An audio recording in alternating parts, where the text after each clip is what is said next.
Chapter 151. The tribe looked the same as before, but upon closer inspection, it wasn't hard to notice that many changes were happening quietly. Then, when everyone gathered together to discuss, they realized that there were so many situations that were different from the past. For example, there were always a few old figures walking back and forth by the river in front of the tribe. Not only them, but even the chief often wandered by the river, which made the people living in the mountain foot area very curious. Even if they were not catching fish, they would go to the river from time to time. Gradually, they formed the habit of going to the river when they had nothing to do. Maybe they could meet a senior leader of the tribe and talk about life.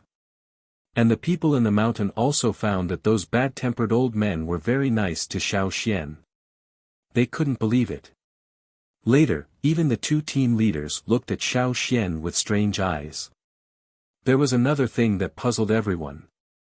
During the rainy season, several important people on the mountain actually braved the rain and ran to the river every day. This was something that had never happened before. The words passed down from generation to generation made the warriors in the tribe afraid of the river. In recent years, the situation became a little better after fishing, but it was not enough to make those important people in the mountain come to see it, right?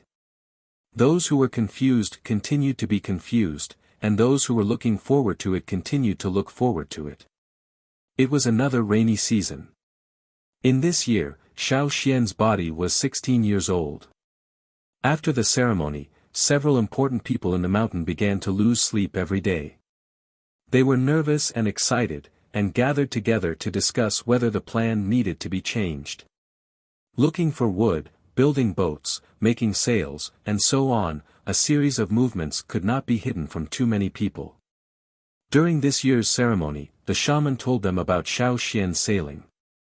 This news made the whole tribe talk about it for a long time, and it did not stop until the rainy season. Xiao Xian was often stopped by people, asking all kinds of questions about the trip.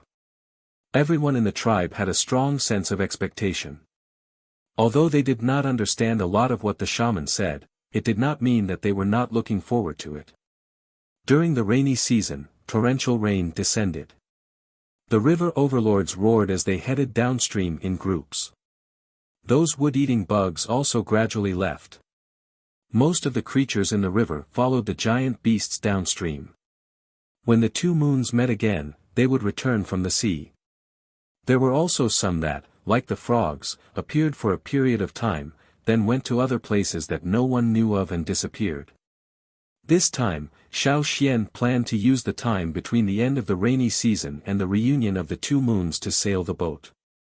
At the end of the rainy season, everyone in the tribe, from the top of the mountain to the bottom of the mountain, from the elderly to the children, put down other things at hand and gathered beside the path of glory. Move it out. The shaman stood at the top of the mountain and said. Ao and the two team leaders, as well as a few able-bodied warriors, carefully moved the canoe out of the wooden shed. The canoe was nearly 3 meters wide at its widest point and 10 meters long. It was shaped like a shuttle. The reason why it was so big was to make it easier for Cha-Cha to rest inside. If it was only Xiao Xian, there would be no need for such a big canoe. Xiao Xian had to choose the type of tree that was used to make the canoe. The hunting team had gone out to find all kinds of samples, and brought them back for Xiao Xian to choose. After Xiao Xian had made his choice, Ao and the others went to cut down the best tree and brought it back. The canoe was made by Xiao Xian and several of the tribe's top stoneware craftsmen, including Old Ku. They hollowed out the middle of the tree they had cut down, and made a large and nimble canoe. The canoe was relatively simple to make, and there was no risk of it falling apart. The blueprint was also drawn by Xiao Xian himself. When he was drawing, he also consulted the other old warriors in the tribe. Maybe they didn't know anything about canoes, but they knew some useful techniques. Xiao Xian then made some changes based on their suggestions. After the blueprint was finished, the stoneware craftsmen went to cut down a lot of wood to practice at home.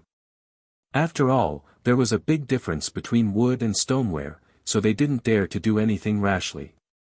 When they were confident and got the hang of it, they would come back to finish the canoe together. This canoe wasn't that heavy for many totem warriors in the tribe. Normally, they could even carry stones, so how hard would it be for them to carry wood? But at this moment it was carried by several senior totem warriors, and they would carry it down the mountain later. This was a kind of respect, a kind of solemn etiquette. Xiao Xian sat cross-legged on the ground. The shaman was drawing patterns on his face, just like the warriors who went out to hunt. It was a kind of blessing, which meant that the tribe attached great importance to this. Even Cha-Cha's feet were drawn by the shaman with the tribe's totem, imitating the giant eagle at Eagle Mountain. After finishing the drawing, Xiao Xian bowed towards the fire pit, and then walked to the canoe. Together with the others carrying the canoe, they walked down the path of glory. Cha-Cha directly flew up into the air and flew over. Behind the canoe, the shaman and the other elders of the tribe followed. Some of them were excited, some were worried, and some looked calm, but the twitching of their muscles showed that they weren't. At this time, many people were easily overthinking, worrying about their gains and losses. This was related to the ancestors' wishes, so how could they be calm? Beside the path of glory, the crowd followed the canoe. Adults with children, disabled people with crutches, or supported by others, followed closely. Everyone sang the hunting song and the prayer song. At first, only the people on the mountain sang, but soon, the people at the foot of the mountain sang as well. The whole tribe sang the same song with the same rhythm and pace. Some were young, some were old, some were sharp, and some were rough. To them, singing represented everything they were feeling at the moment. Most of the people in the tribe weren't good at expressing their emotions and thoughts. Singing was a form of expression. This was the first time they sang the hunting song without the impatient killing intent before the hunt. Instead, they sang with fearlessness, without fear, and with hope. On this day, the whole tribe collectively sent Xiao Xian off. What was on the other side of the river? They didn't know, and they never thought of finding out.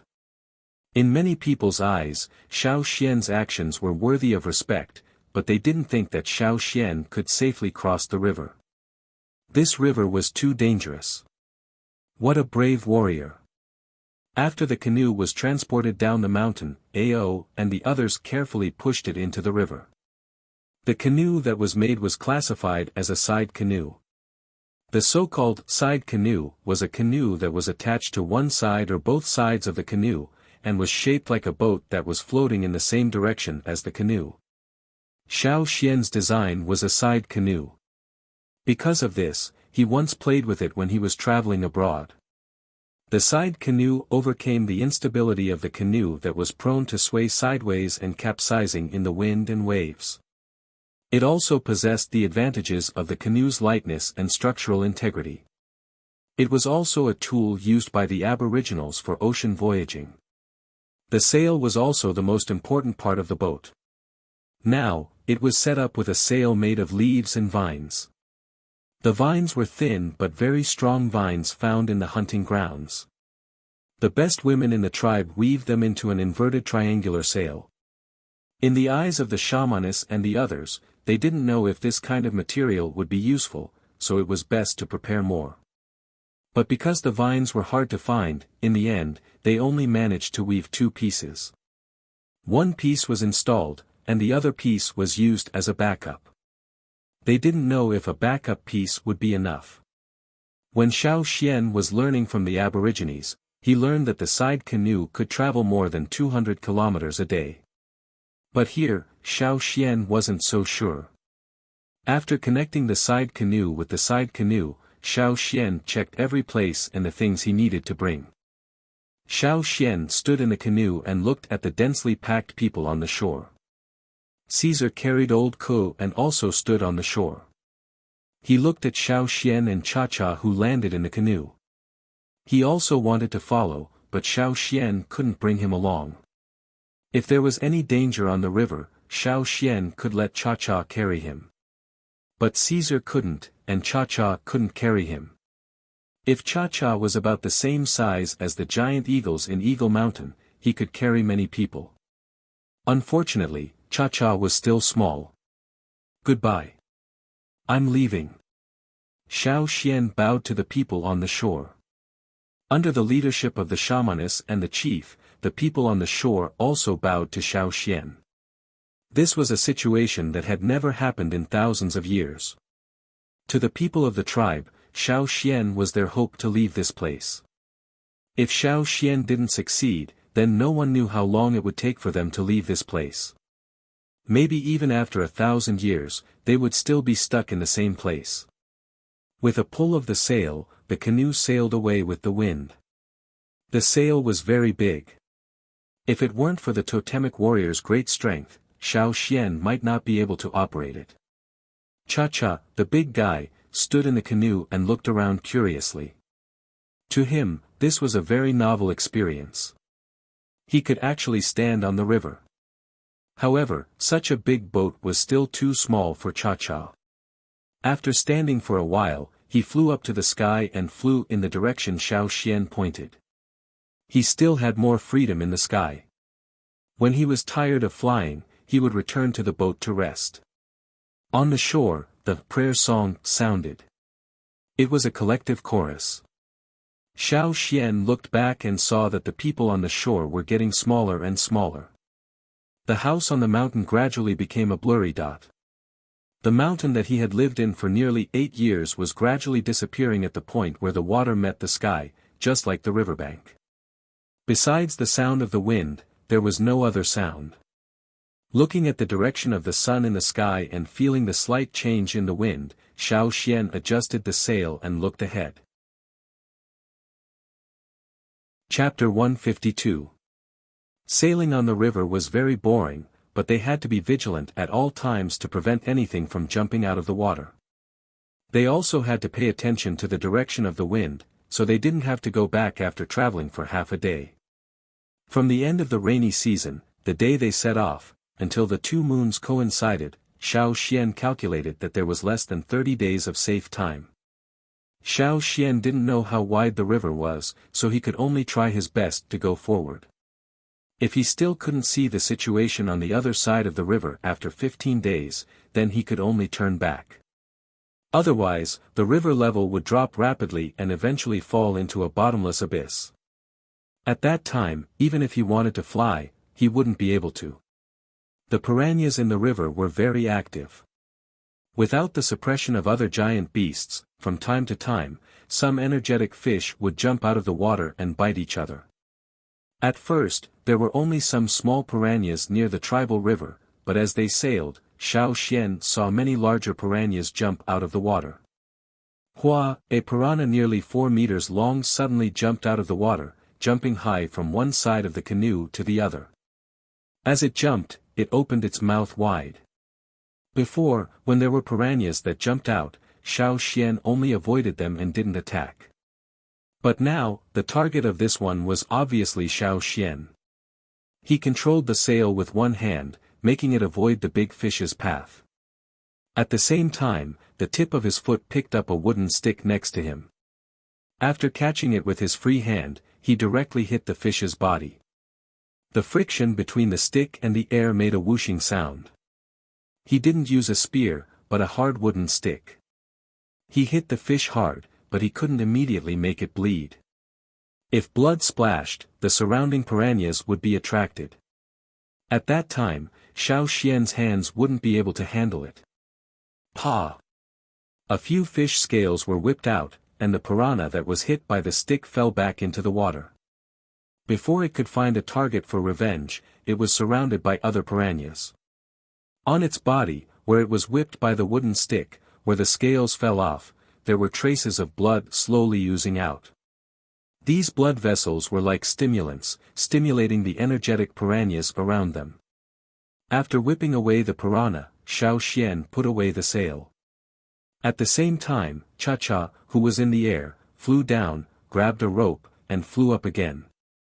The other end of the rope was tied to the canoe, and Cha-Cha pulled the canoe, quickly moving it away from the bloody river.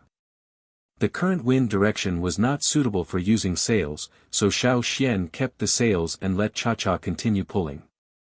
When it was tired, it would return to the canoe to rest and use the wind and the sails to continue forward. Sometimes, in addition to these piranhas of different sizes, there were other fish, but those fish were only active in the water and would not jump up to cause trouble. However, if someone went into the water, it would be hard to say. As Xiao Xian was controlling the sail, he saw a fish that was much longer than the canoe slowly swimming past them.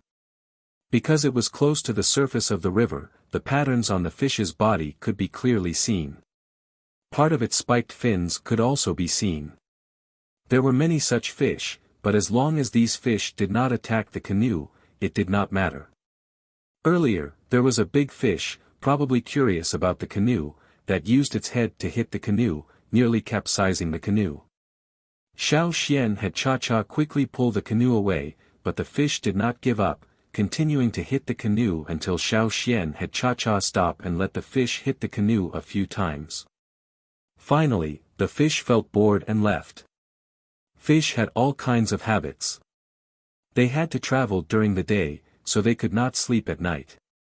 Cha-Cha stood inside the canoe to rest, while Xiao Xian had to adjust the sail after a short nap. He also had to maintain vigilance. Although it was difficult, and there would be problems every day, they were all small problems that could be solved. Xiao Xian counted the number of days and roughly estimated the distance they had traveled. It had been 8 days, but they still did not see the riverbank, nor did they see any small islands or other places that protruded from the surface of the river. All they could see was the river water. He took out the roasted meat jerky from the animal skin bag and ate some. He also drank the water on the boat sparingly. Before he finished drinking the water, Xiao Xian would not drink water from the river. Cha-Cha ate in the air. Sometimes, when it caught a fish, it would directly fly in the air, a little further away from the canoe. This way, the dripping blood would not cause any trouble for the canoe. While eating, Xiao Xian suddenly found a small island that protruded from the surface of the river diagonally ahead. He quickly adjusted the sail and headed there. However, as he got closer, Xiao Xian discovered that it was not a small island, but a huge fish. It was just that this fish was already dead and was floating on the surface of the water. Moreover, Xiao Xian also discovered that there were many holes in the fish's body, which were bitten through. The fish, which was more than 20 meters long, was eaten until only its skeleton and a layer of incomplete skin was left.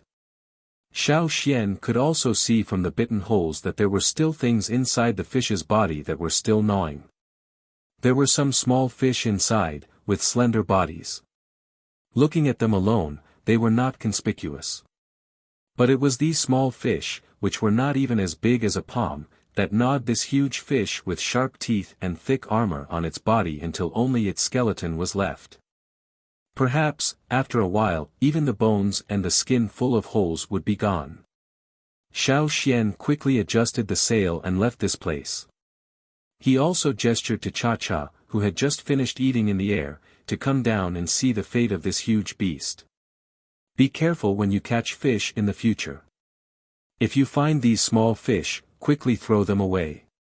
Xiao Xian said. When Cha-Cha saw the fate of the big fish, it shook its wings. It probably did not expect such a situation. After the canoe sailed a distance away, Xiao Xian looked back and saw that the big fish that was originally floating on the surface of the water was sinking. It was almost completely eaten. Perhaps, sometimes, those ferocious and huge fish were not the biggest threat to people sailing on the water. Those inconspicuous fish were more likely to cause danger. Xiao Xian thought that Cha-Cha would rest for a while before continuing to fly into the air to pull the canoe. Unexpectedly, Cha-Cha stood on the canoe like a quail, crouching there with its neck shrunk. Its head was looking up at the sky, as if there was something in the sky that it was afraid of. "What's wrong?" Xiao Xian asked as he tapped Cha-Cha's bird head. He did not see anything in the sky, but he felt a great pressure in his heart. Cha-Cha called out softly, but its neck shrunk even tighter. Its eyes were still staring at the sky, but it did not fly up. The canoe gradually came to a stop. The wind that was blowing the sails had also stopped. Xiao Xian looked at the sky. He soon realized that the clouds in the sky had dispersed, revealing a large empty area. It was really developing towards a cloudless sky. If it was any other day, this would indeed be considered a sunny day.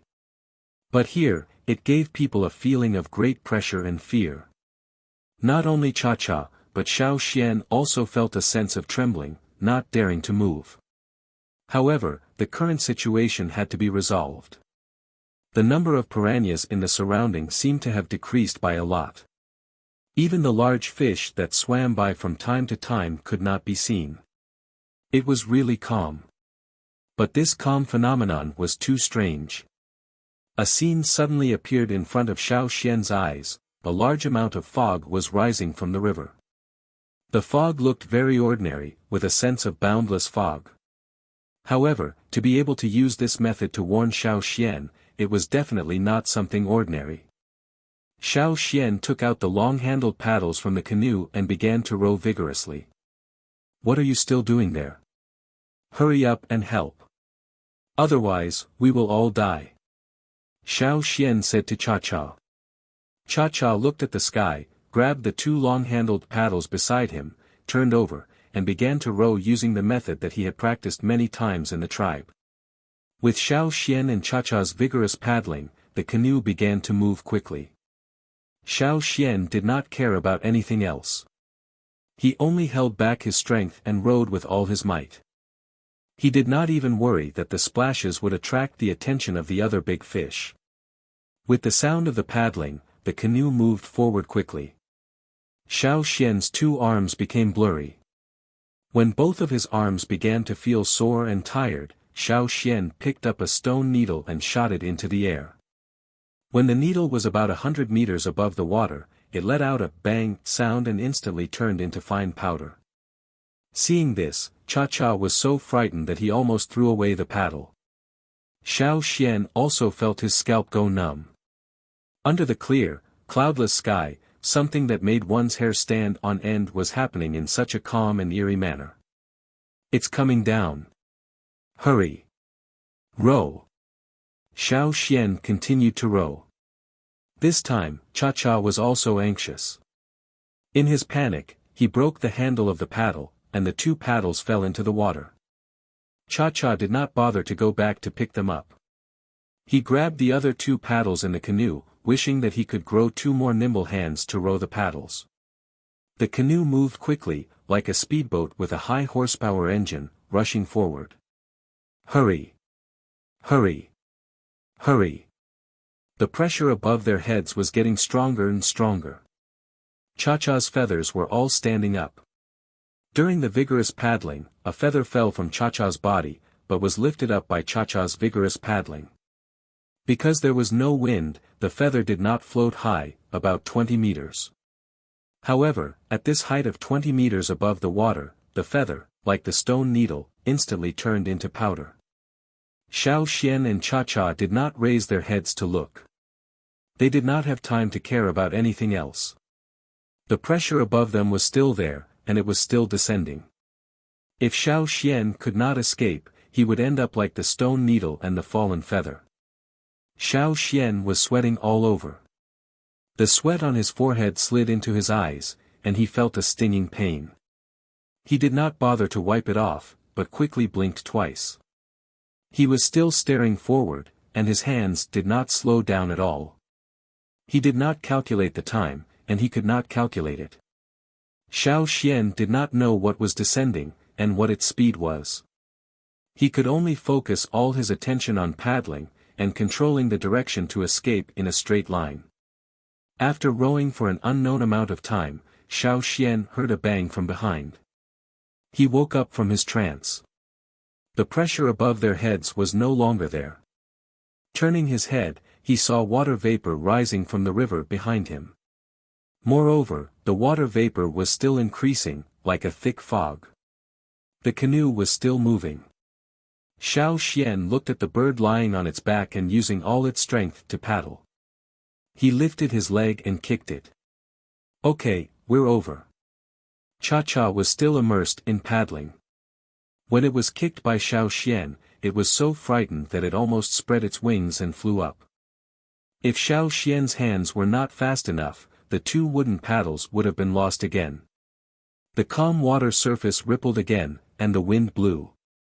Xiao Xian adjusted the sails, and with the help of the wind, they continued to move forward. As for Cha-Cha, he would let it rest for a while. It probably could not fly now. Chapter 153. Xiao Xian knew that this river was very big, but he didn't know it was this big. Sail, paddle, Cha-Cha pulling the canoe, these three methods alternated. Other than a short break, the canoe continued to move forward. According to the sun and the moon at night, Xiao Xian always judged the direction and tried his best to keep the canoe moving in a straight line. Although they encountered a lot of trouble along the way, and even encountered a group of crazy fish fighting, forcing them to take a long detour, it wasn't to the extent that they couldn't see the end of the river. After today, it will be 15 days, Xiao Xian said to Cha-Cha, who was resting beside him, as he still couldn't see the end of the river in front of them. Cha-Cha, who was resting at the side, responded listlessly. In addition to the excitement and novelty at the beginning, countless frightening things had happened one after another. It was so scared that it had recently lost a lot of feathers. Xiao Xian was also tired. He hadn't had a good rest for 15 days straight. Although his recovery was very strong, he couldn't withstand long-term exhaustion. Moreover, Xiao Xian was most worried that if they continued to move forward, they wouldn't have time to return. After all, according to the original plan, they would return if they couldn't find the other side in 15 days. But now, he felt that they should still move forward. Cha-Cha, do you think there's a mainland in front? Xiao Xian kicked the bird beside him. This river was already beyond his imagination. If they continued to walk forward, he would even believe that they could reach the sea. Cha-Cha, who was grooming its feathers, raised its head and replied, then looked forward. It could feel the aura of a mainland in front of them, but it didn't know how far it was. Xiao Xian actually had the same feeling. He felt that if they continued to walk forward, they would reach the other side of the river. But that was too risky. Even if they reached the other side, what if the river was already falling rapidly and they couldn't see the top? What should they choose? Continue forward, or go back? Xiao Xian closed his eyes and felt the totem in his mind. The totem flame in his mind started to roll, and the direction in which the flame was drifting was towards the front, and it was rolling quite violently. Opening his eyes, Xiao Xian adjusted the sail. Keep going. Ah, Cha-Cha answered weakly. It began to miss its life in the tribe.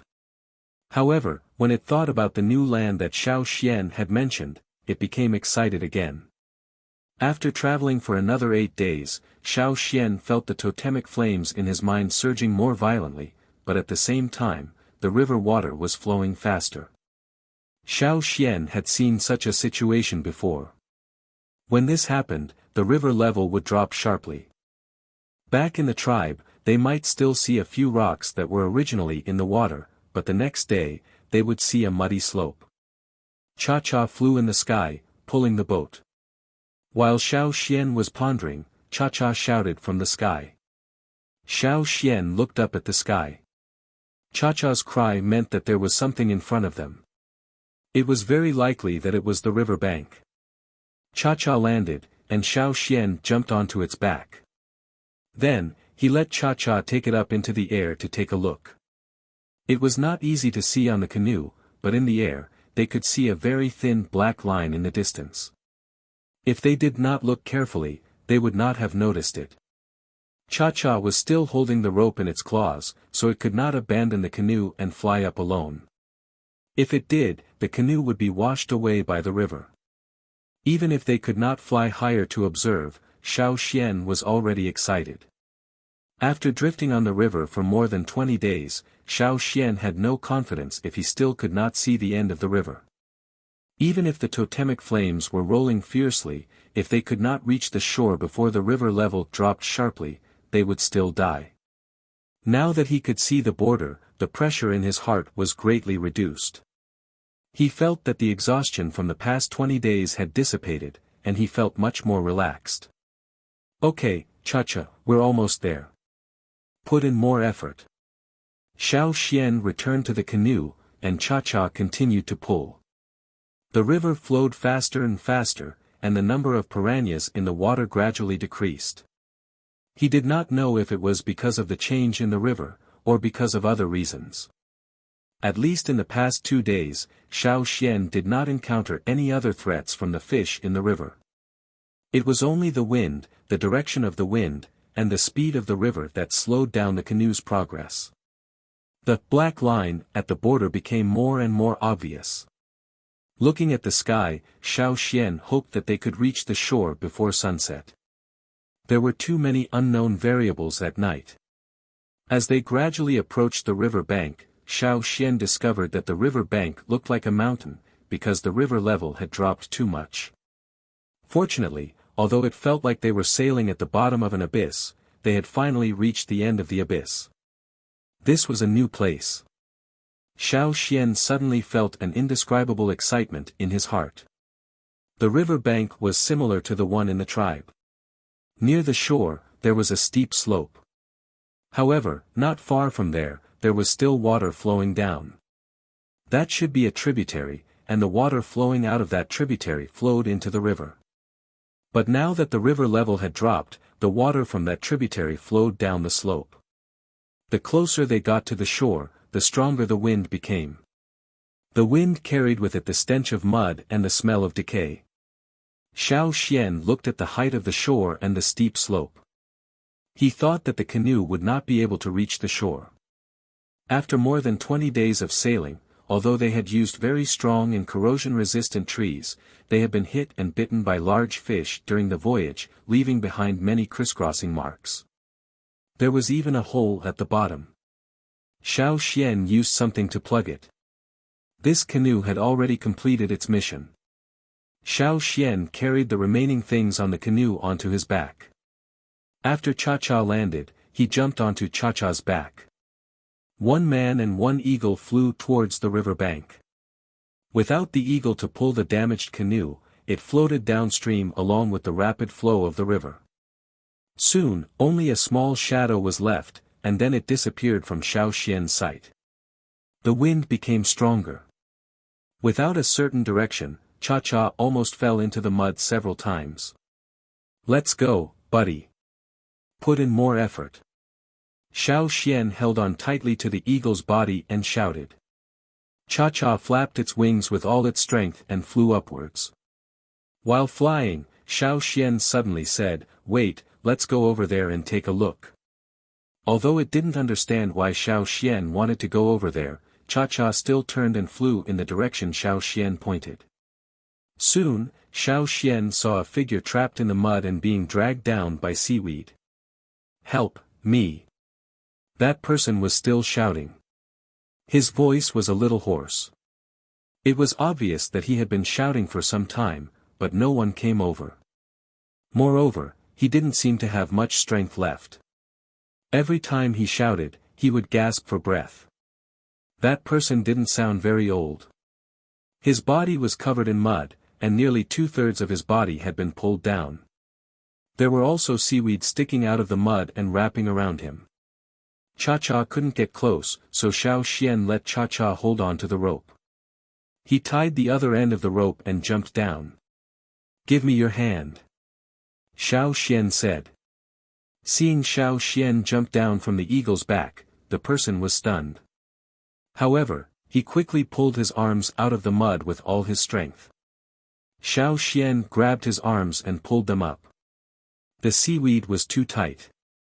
If Xiao Xian pulled them up forcefully, they would probably break the person's arms. Xiao Xian freed one hand and let Cha-Cha go down a little more. He took out his stone knife and quickly cut the seaweed sticking out of the mud. When Xiao Xian pulled the person up, the person who was trapped in the mud gathered the last of his strength and tried to break free from the seaweed still tied to his legs. Xiao Xian noticed that although this person's face was covered in mud and he couldn't see clearly, his irises were yellowish-brown. His pupils were vertical like blades, giving off a fierce, cold and merciless vibe. I wonder which tribe he's from, Xiao Xian thought. Before Xiao Xian left, he went to the shaman's place for training and read almost all of the shaman's hidden scrolls.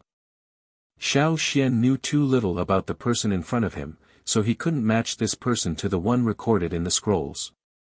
When the person was finally pulled out of the mud, Cha-Cha began to fly up quickly. When he finally flew up and his feet touched the ground again, he suddenly felt a sense of fulfillment. This was solid ground, not the swaying surface of the river. The feeling of being rooted and solid was indeed more reliable.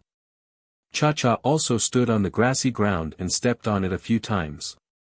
As for the person who was rescued by Xiao Xian, he looked like an underage child. However, he was very vigilant against Xiao Xian, even though Xiao Xian had just saved his life. The person didn't say anything, so Xiao Xian didn't ask. After calming down, he began to pay attention to his surroundings. There were traces of human activity around. There weren't many, but he could see some. There were also mountains in the distance, and this area was mostly muddy. There were many potholes and pools of water. The natural depressions on the ground formed pools of different sizes. In addition, Xiao Xian also saw traces of claws and teeth on some of the rocks beside the pools. Those weren't made by humans, in the water. However, Xiao Xian didn't feel any danger from these pools, and neither did Cha-Cha. Either the creatures in the water were very good at hiding, or there weren't any dangerous creatures in the water at the moment. The person who was rescued by Xiao Xian lay quietly on the ground, panting. Although he didn't say anything, his eyes kept glancing at Xiao Xian and Cha-Cha. Finally, the child couldn't help but ask. "Who are you? Why are you in our tribe?" he asked. "Your tribe? Which tribe are you from?" Xiao Xian asked. Seeing that the other party was still very vigilant, he said, "My eagle and I came from a faraway place by boat. However, the river level dropped too quickly, so we quickly went ashore. The boat was washed away just now, and I don't know how far it has gone. How long have you been in the river?" The other party didn't believe Xiao Xian's words, and looked at Xiao Xian suspiciously. He seemed very puzzled that Xiao Xian didn't know his tribe. "More than 20 days, Xiao Xian said. The other party's eyes widened, and the pupils in his tawny eyes were still narrowed. Chapter 154. In the animal skin scroll that the shaman showed Xiao Xian, there was no record of a tribe living here. What the scroll said was that this place used to be a wasteland. Back then, the ancestors of the tribe left their homeland for a new place. Unexpectedly, the earth cracked open, and the crack grew bigger and bigger until the end could not be seen. According to Xiao Xian's guess, after the huge crack appeared, because of the changes in the topography of other places, many tributaries flowed in and gradually filled the crack, turning it into a river. Because of this series of changes, creatures from the sea entered, such as those huge river beasts. However, this huge river formed because of the changes in the sky also blocked the ancestors' way back. The ancestors were always in awe of the things formed by the changes in the sky. Therefore, more often than not, even if they wanted to return, they would choose to find another way instead of returning directly from the river. In addition, the river was full of all kinds of threats, so their thoughts were even more diluted. Nearly 1,000 years had passed, and the Yanjiao tribe lived alone on the other side of the river. On this side of the river, there had also been a huge change. The once wasteland had become a wet area with many ponds and rivers, and there was even a tribe here. Fortunately, the language was interconnected, so communication was not that complicated. "What is the name of your tribe?" Xiao Xian asked. The other party did not answer. He stood up and carefully looked at Xiao Xian, and continued to ask, "You really stayed on the river for more than 20 days?" "Yes." Xiao Xian answered.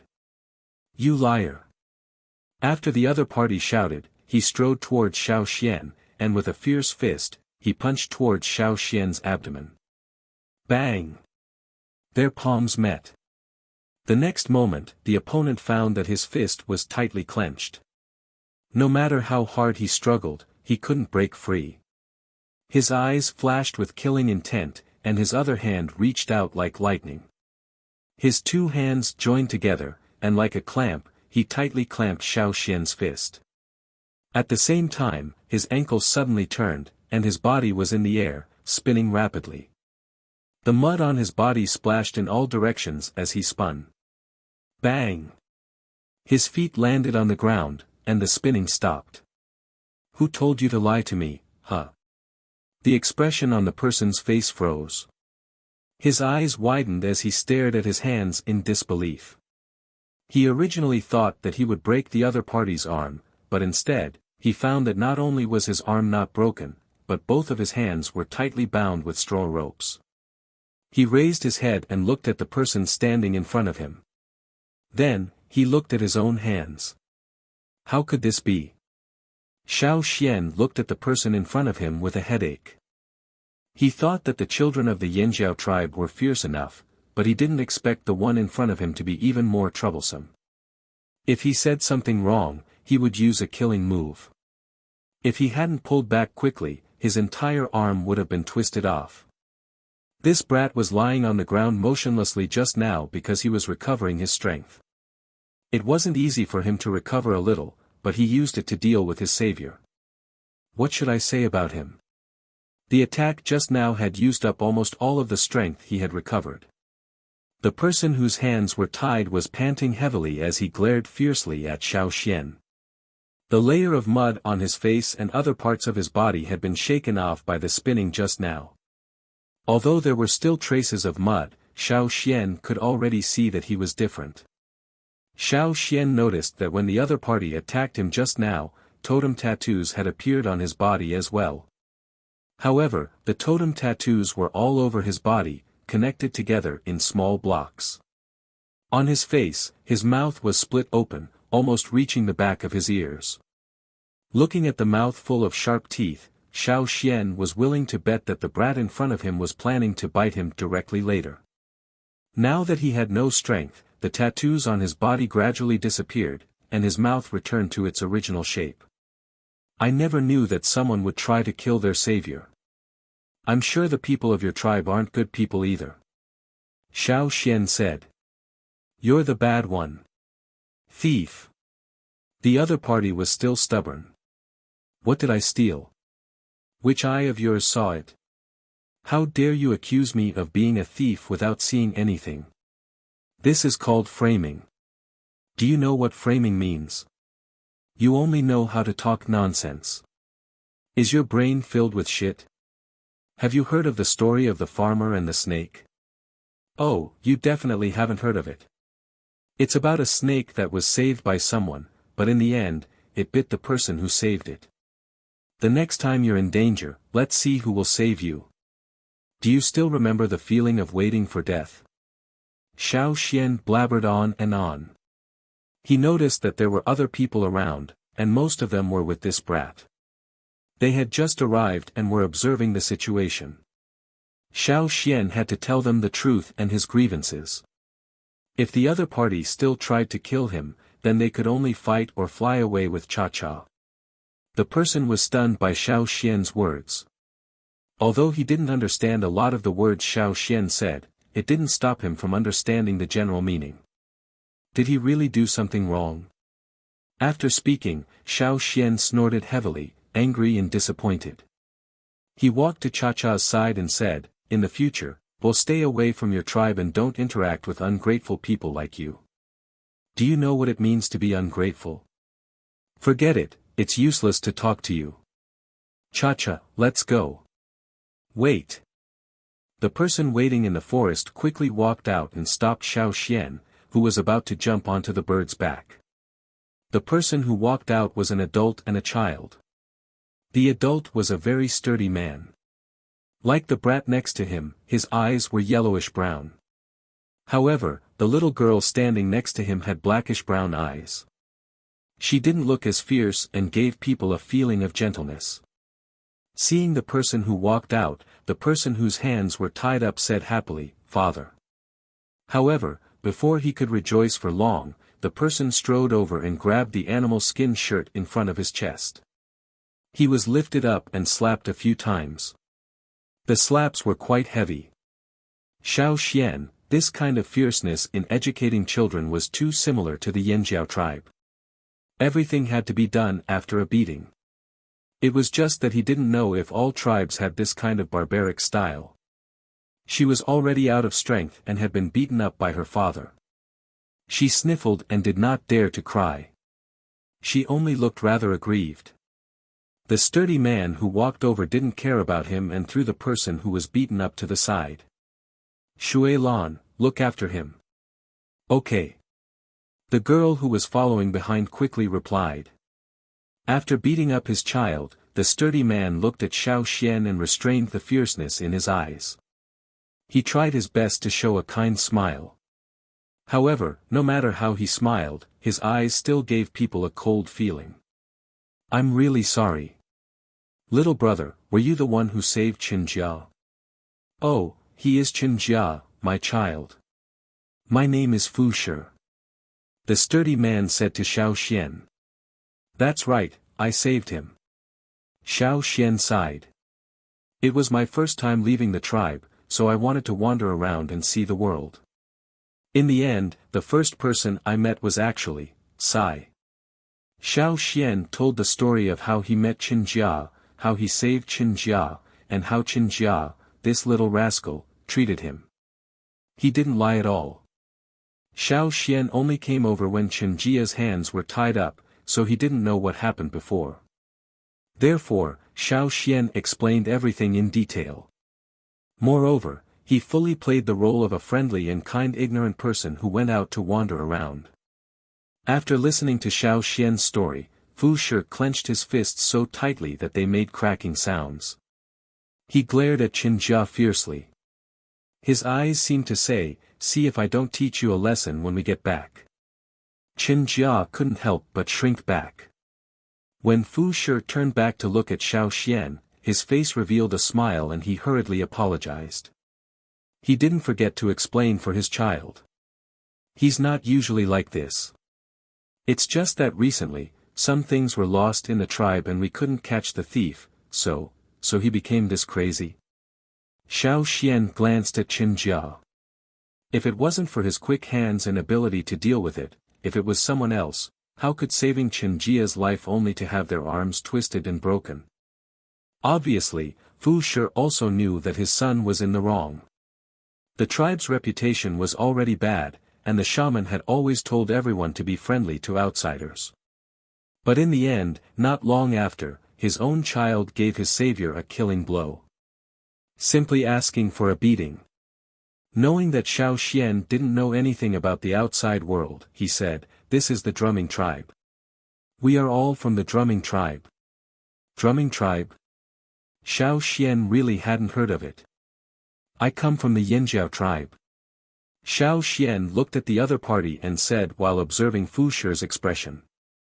Fu Shi frowned and thought carefully, but he really couldn't remember. He simply couldn't find anything related to the Yanjiao tribe in his memories. Your tribe should be very far away, right? Fu Shi asked. Very far. I took a boat and stayed on the river for more than 20 days before arriving here. Xiao Xian said. Qinjia, who was beaten up and thrown to the side, was about to say something when Shui Lan lightly kicked him. Only then did he swallow the words he was about to say. Fu Shi also seemed to be thinking about the possibility of what he said. Xiao Xian knew that their biggest suspicion was that he stayed on the river for more than 20 days. It seemed that he would have to explain more about this later. Although he was also suspicious, Fu Shi still warmly invited Xiao Xian to go back to the tribe with them. He said that he wanted to receive him properly, thank him for saving his child, and also apologize on behalf of his child. Looking at the sky, Xiao Xian agreed. He knew that the other party wanted to confirm his identity again, but Xiao Xian also thought about how to deal with them. Compared to leaving now, it was better to go back to the drumming tribe with them. He could also learn more about the situation here from them. Xiao Xian and Cha-Cha followed behind them and walked towards the central area of the drumming tribe. On the way, they met other drumming tribesmen. Their clothing and weapons were actually not much different from the Yanjiao tribe. At most, they were just a little more meticulous. Xiao Xian also discovered that there were two types of drumming tribesmen on the way. One type was like Qin Jia and Fu Shi, with yellow-brown eyes that looked very fierce. The other type was like the girl Shui Lan, with black-brown eyes that were gentler. Compared to the former, they gave off a more harmless feeling. After walking through a forest, many buildings appeared in front of Xiao Xian's eyes. Because the ground was very wet, there were many places with pools. Therefore, most of the buildings here were piled up, while the upper floors were built with dry railings. In front of many houses, on the lower steps of the stairs, there were some arm-length crocodiles lying on top of them resting. Chapter 155. This was a place with many crocodiles, and the marks Xiao Xian saw on the rocks by the pond should have been made by crocodiles. However, those frightening crocodiles lived together with the people of the tribe. They seemed to be very harmonious. What was more interesting was that Xiao Xian noticed the coldness in the eyes of the tribesmen when they looked at people.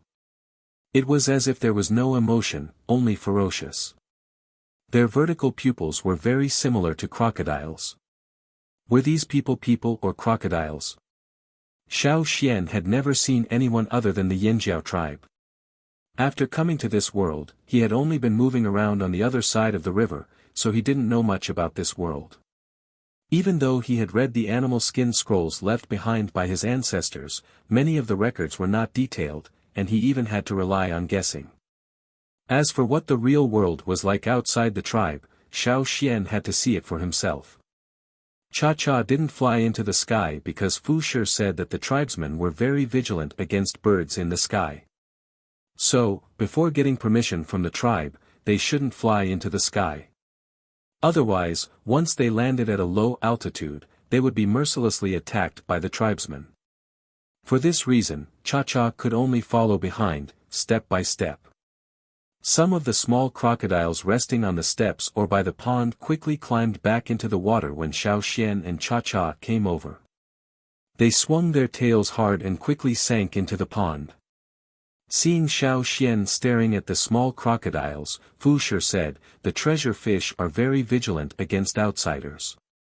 Fortunately, the big ones have already left, so there are only these small ones. Otherwise, you would be in more danger. Outsiders shouldn't wander around. If you want to go out, you must be accompanied by tribesmen. Otherwise, you will be easily attacked." Fu Shi told Xiao Xian about the things to pay attention to in the drumming tribe, including the temperament of the crocodiles. Listening to Fu Shi's explanation, Xiao Xian was relieved. Fortunately, these people weren't crocodiles. They were just living in harmony with crocodiles. They even called crocodiles treasure fish, which showed how important these crocodiles were to the tribesmen. Xiao Xian also warned Cha-Cha not to eat these little crocodiles as food. Otherwise, the people of the drumming tribe would come over and punish them. It might even lead to a fierce battle. Just like the people in the tribe, there were two types of crocodiles. One had yellowish-brown eyes, dark brown scales on its back, and a light yellow belly. The smaller crocodiles were slightly lighter in color, with some black spots or net-like patterns. Even the baby crocodiles had carapaces that extended from their backs to their tails. Some of them even had horns on their heads. Xiao Xian had never seen anything like that in his previous life. This kind of yellow-brown-eyed crocodile was very strong in its adult form. It had a violent temperament and was very aggressive. If an outsider walked around the tribe and encountered this kind of crocodile, they would be attacked by it. As for the other type of crocodile with dark brown eyes, its carapace was not so obvious, and it looked a little longer. Their tempers were gentler, and their eyes were less fierce. They looked just like the people in the tribe with dark brown eyes, and they looked more harmless. It seemed that this was the kind of tribe that worshipped animals. Xiao Xian remembered Fu Shi's words in his heart. Although the parents of these little crocodiles were not here, they would be back soon. In this unfamiliar place, he had to be careful. Otherwise, he wouldn't be able to return alive. Looking at these crocodiles, Xiao Xian thought of the move that Qin Jia had used on him. Wasn't it similar to the crocodile's death roll? After entering the core area of the tribe, Fu Shi did not directly bring Xiao Xian to his home. Instead, he first went to the chief's place. Presumably, someone had already passed the news on the way. Outside the chief's house, there were a few people curiously looking at Xiao Xian and Cha-Cha. However, those pairs of eyes still looked cold, making Cha-Cha uncomfortably shake its wings. Several times it wanted to fly, but fortunately, Xiao Xian calmed it down. The chief of the drumming tribe, Fan Mu, was a strong middle-aged man. His eyes were also yellow-brown. When he looked at Xiao Xian, it was like a fierce beast in the forest staring at him. There was a sense of majesty and oppression. "Welcome to the drumming tribe." Fan Mu looked at Xiao Xian and said.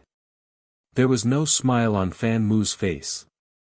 Of course, not smiling was also good. At least it was better than Fu Shi's emotionless smile. "Yanjiao tribe, Xiao Xian." Xiao Xian introduced himself. This was what Xiao Xian had asked the shaman before he left. After leaving the tribe, he would show up as Xiao Xian. "Its name is Cha-Cha, but my friend doesn't like to stand on the ground all the time. I hope you can allow it to fly for a while." Xiao Xian said. "Okay." Fan Mu signaled to the people beside him, telling them not to attack Cha-Cha, but at the same time, to keep an eye on it. After Cha-Cha flew into the sky, Xiao Xian stepped on the stairs and followed Fan Mu into the house. In the house, there was a man with dark brown eyes, who looked older than Fan Mu.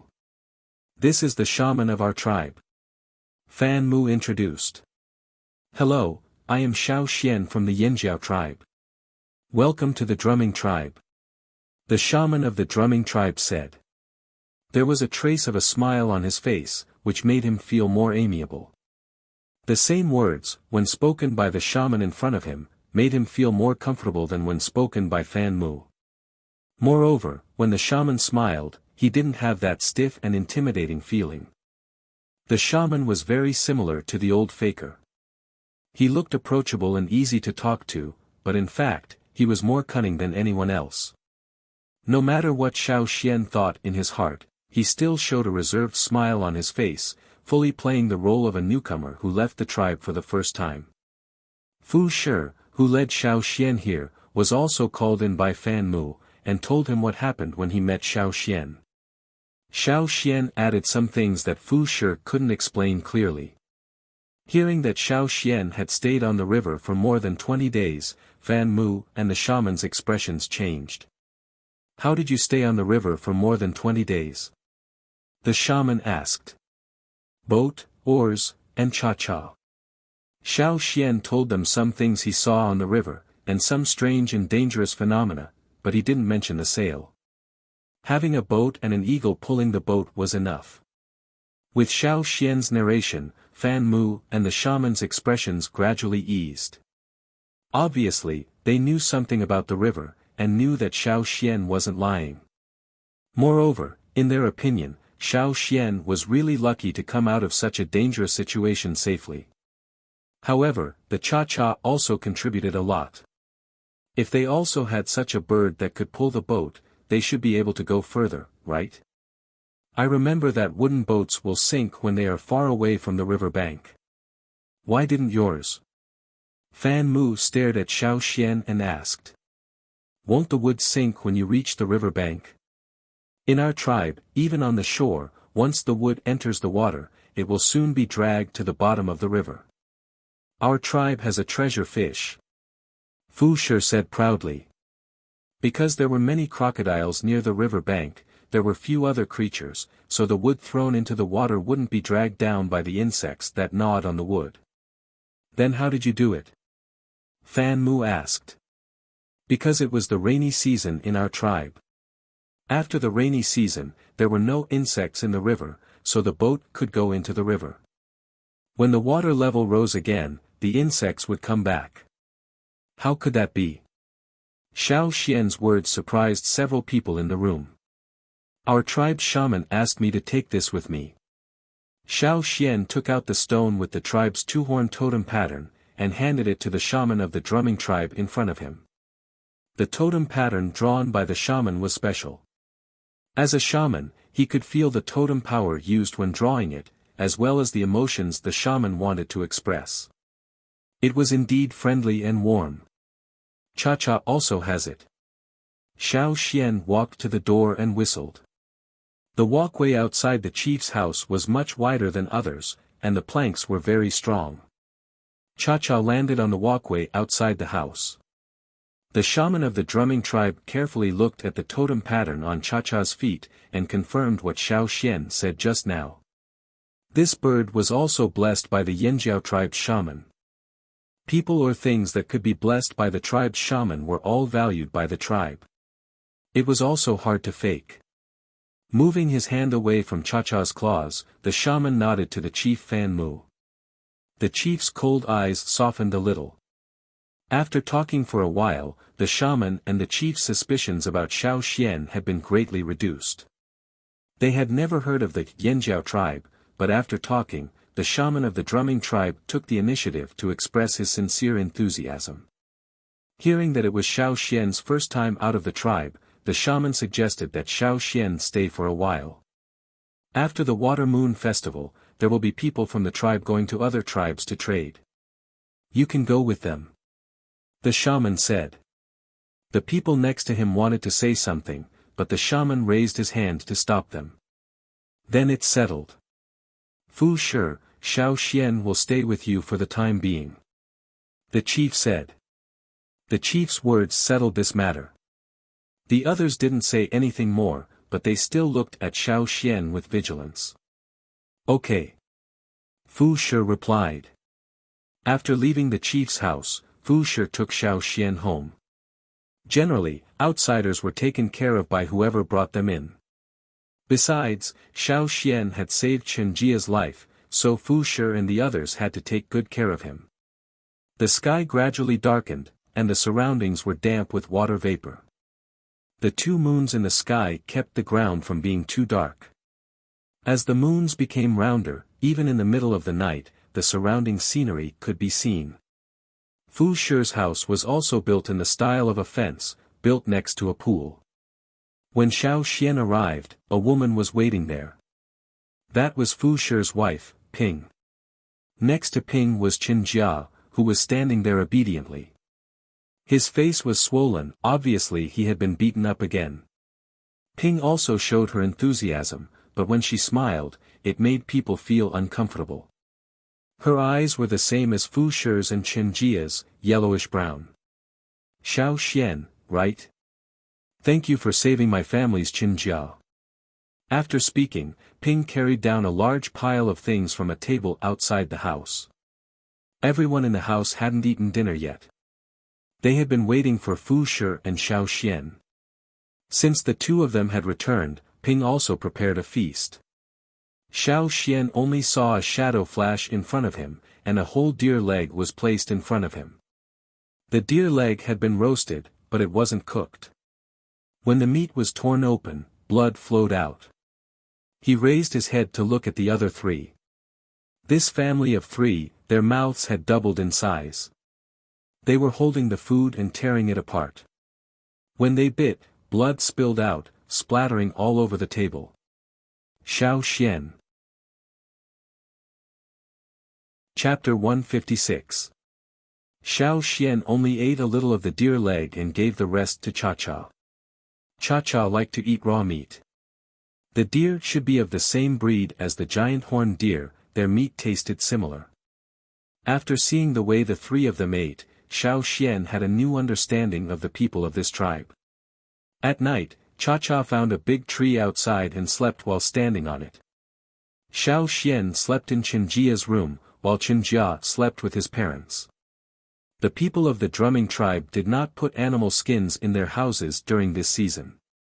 They slept directly on wooden planks, and through the gaps between the planks, they could see the water below. There were small crocodiles swimming below, and the subtle movements in the pond could be clearly heard. The windows were open, and the moonlight shone in. The wind carried the smell of water vapor and mud. This was the first night Xiao Xian spent after leaving the tribe, and it was a very novel feeling. Just as he was thinking about today's events, and about the drumming tribe, which was not recorded in the ancestral scroll, Fu Shi came in. Fu Shi was holding a glowing object in his hand. It was like a small lamp, illuminating the small room. This is... Xiao Xian was very curious about the object in Fu Shi's hand. It was a fist-sized glowing crystal. Xiao Xian had never seen it before in the Yanjiao tribe. This is a water moon stone, produced by our tribe. Fu Shi handed the stone in his hand to Xiao Xian. Water moon stone was seen in the scroll, but it was not recorded in detail, only a name. It was cold to the touch. Xiao Xian felt the energy within the stone. It was similar to the energy of a fire seed. The totemic flame in his mind did not react, but the egg wrapped around the totemic flame flashed. A shape gradually formed inside the totemic flame. It was a brown crocodile, surrounded by a circle of white flames, giving people a cold feeling. This was the totem of the drumming tribe. There was no energy in the crystal that could be absorbed. When the crocodile totem in his mind disappeared, Xiao Xian looked at the crystal again and handed it back to Fu Shi. It's very bright and beautiful. Fu Shi was stunned. This was the first time he had encountered such a situation. Many people would reveal a look of fondness or greed after seeing the water moon stones. When a guest came to the tribe, the person in charge of receiving them would take out their own water moonstones. Not every tribe liked the night, so in order to be a good host, they would take out the biggest water moonstones they had in their collection. At the same time, this was also a good way to test people, which was something that the shaman had always advocated. But now, Xiao Xian's reaction was neither light nor heavy. Could it be that he didn't know the value of water moonstones? You don't like water moonstones? Our tribe's water moonstones are sold well.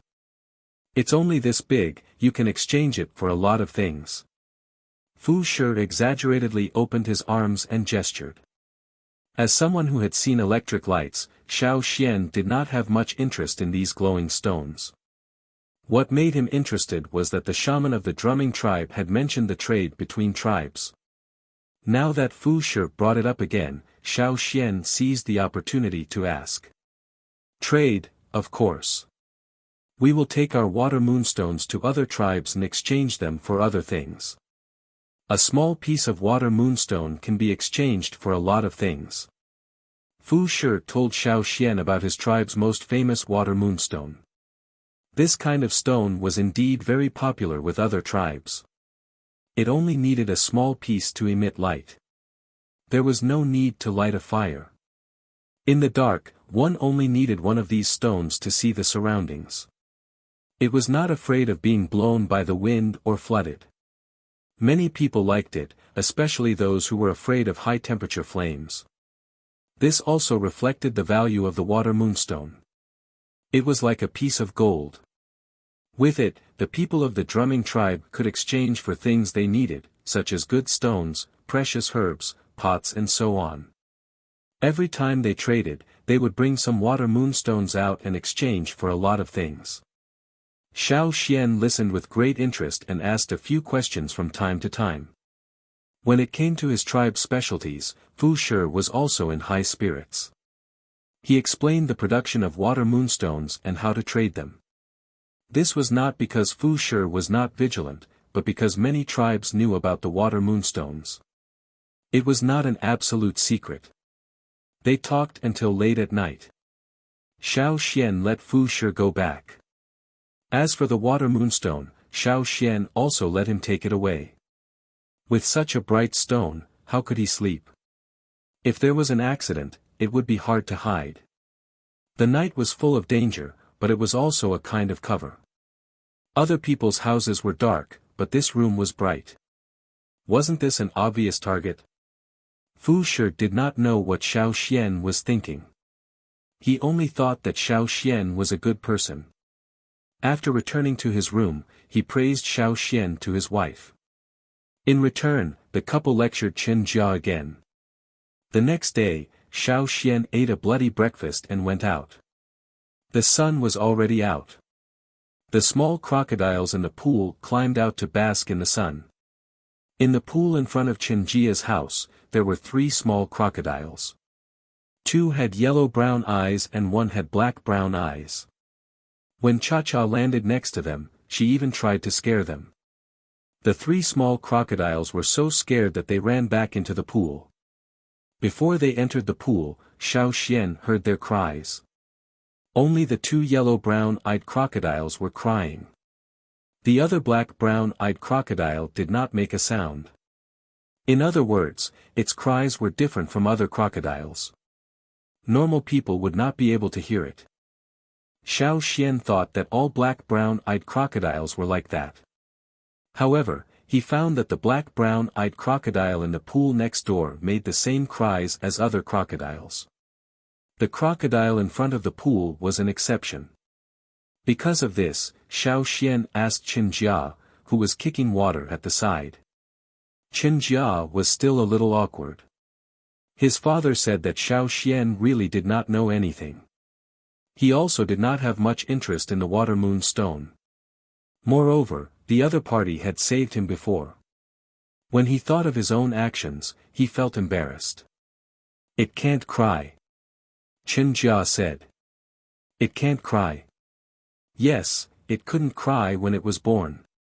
My mother said that it was mute and very pitiful. So every time, she gave it a lot of meat to eat, the best meat." When he was in the tribe, Xiao Xian could hear the cries of night swallow.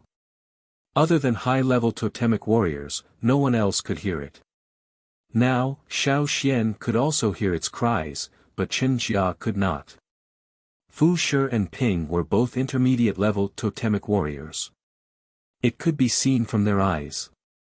Compared to Chen Jia's eyes, their eyes were more yellow.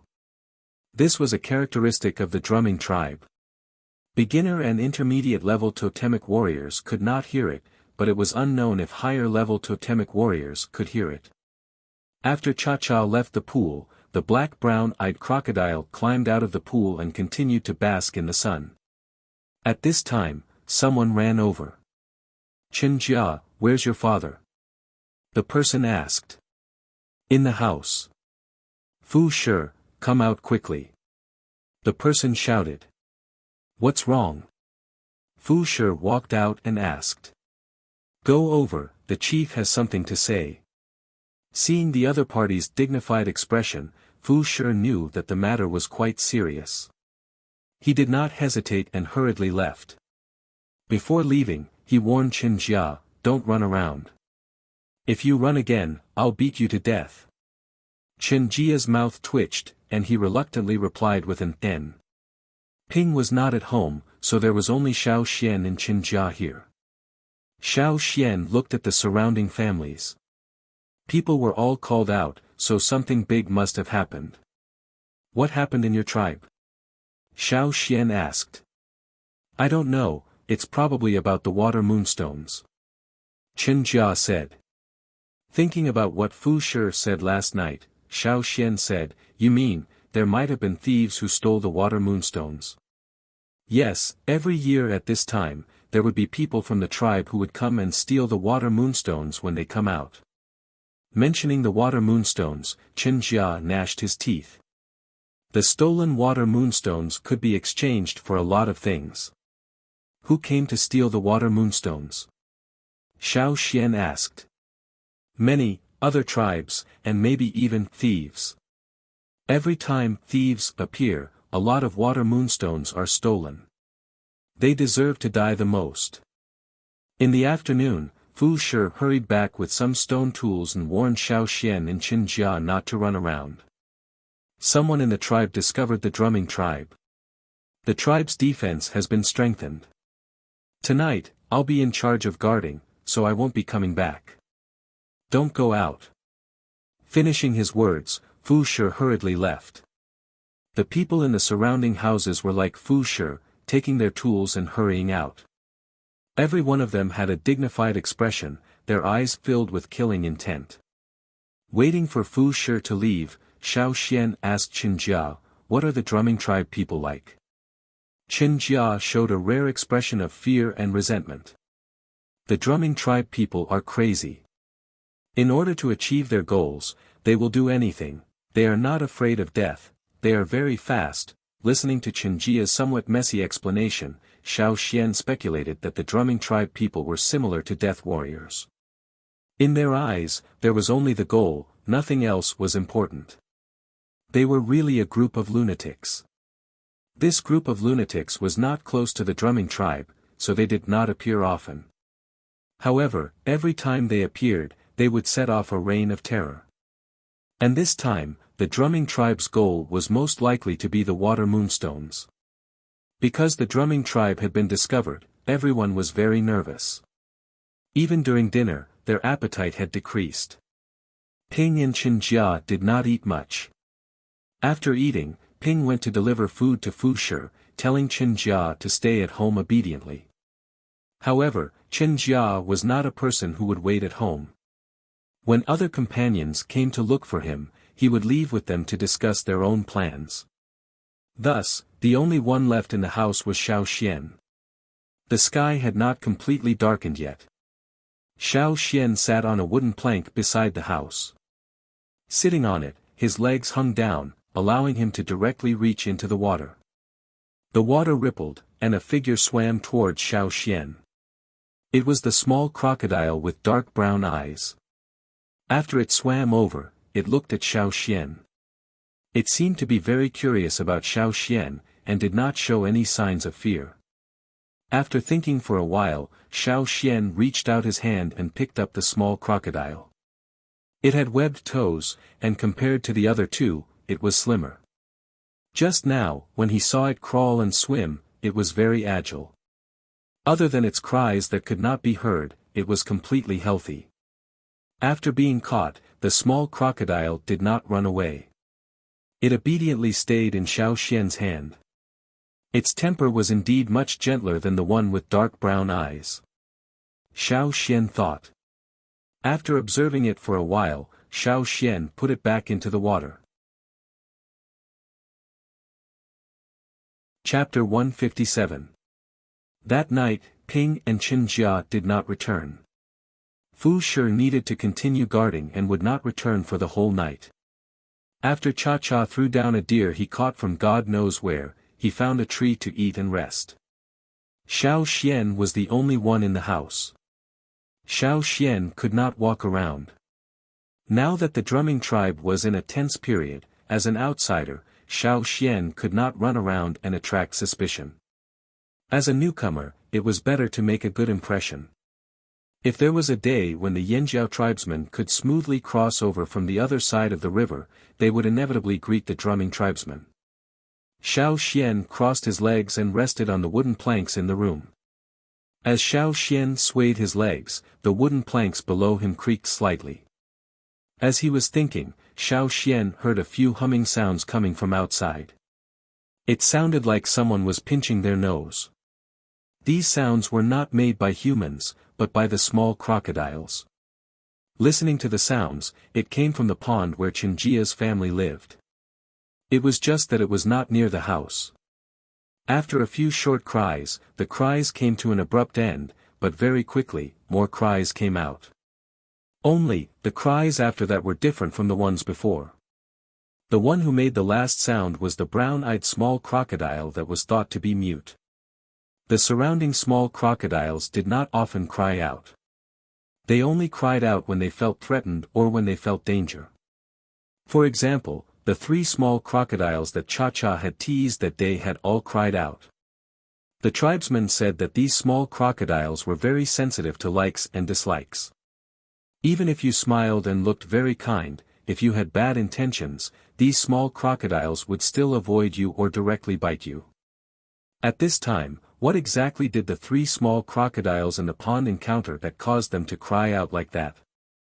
The sounds outside continued. Xiao Xian got up and looked outside. He did not see anything out of the ordinary, but somewhere in the pond, the cries continued. The other tribesmen should not be able to hear its cries. If other small crocodiles continued to cry out like this, someone would have already come to check on the situation. After thinking for a while, Xiao Xian walked out of the house and headed towards the source of the cries. On the side of the pond, not far from Chunjia's house, two small crocodiles lay motionless in the grass. There was the smell of blood. Xiao Xian squatted down and used his hands to push the two small crocodiles over.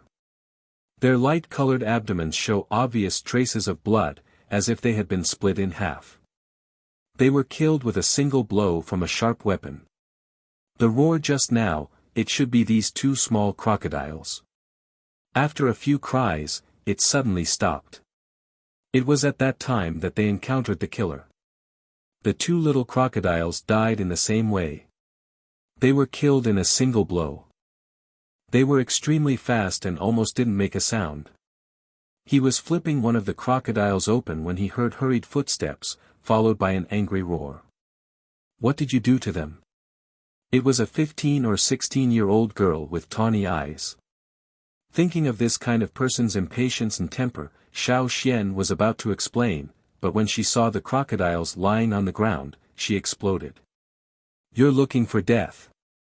She seemed to have gone crazy, not giving Xiao Xian a chance to explain. Even if Xiao Xian spoke, she would not listen. The totem patterns on her body appeared, and she exerted strength in her legs, increasing her speed in an instant. Her whole body flew through the air towards Xiao Xian. As she pounced, her entire hand doubled in size, turning into a claw. Combined with the totem patterns on her hand, it looked as if it was covered with a layer of scales. Her fingertips also emitted a crisp sound. Like a ruthless beast, she mercilessly clawed at Xiao Xian. If he did not dodge, this slender hand would latch onto Xiao Xian's arm. Then, like a crocodile biting onto its prey, she would twist and tear his arm off. In the face of such a vicious attack, Xiao Xian reached out and grabbed her wrist before she could grab his arm. However, he did not stop. Instead, he took the opportunity to pull her to the side of the pool. Splash! She was flung into the pond. The surrounding people had already heard the commotion and came out.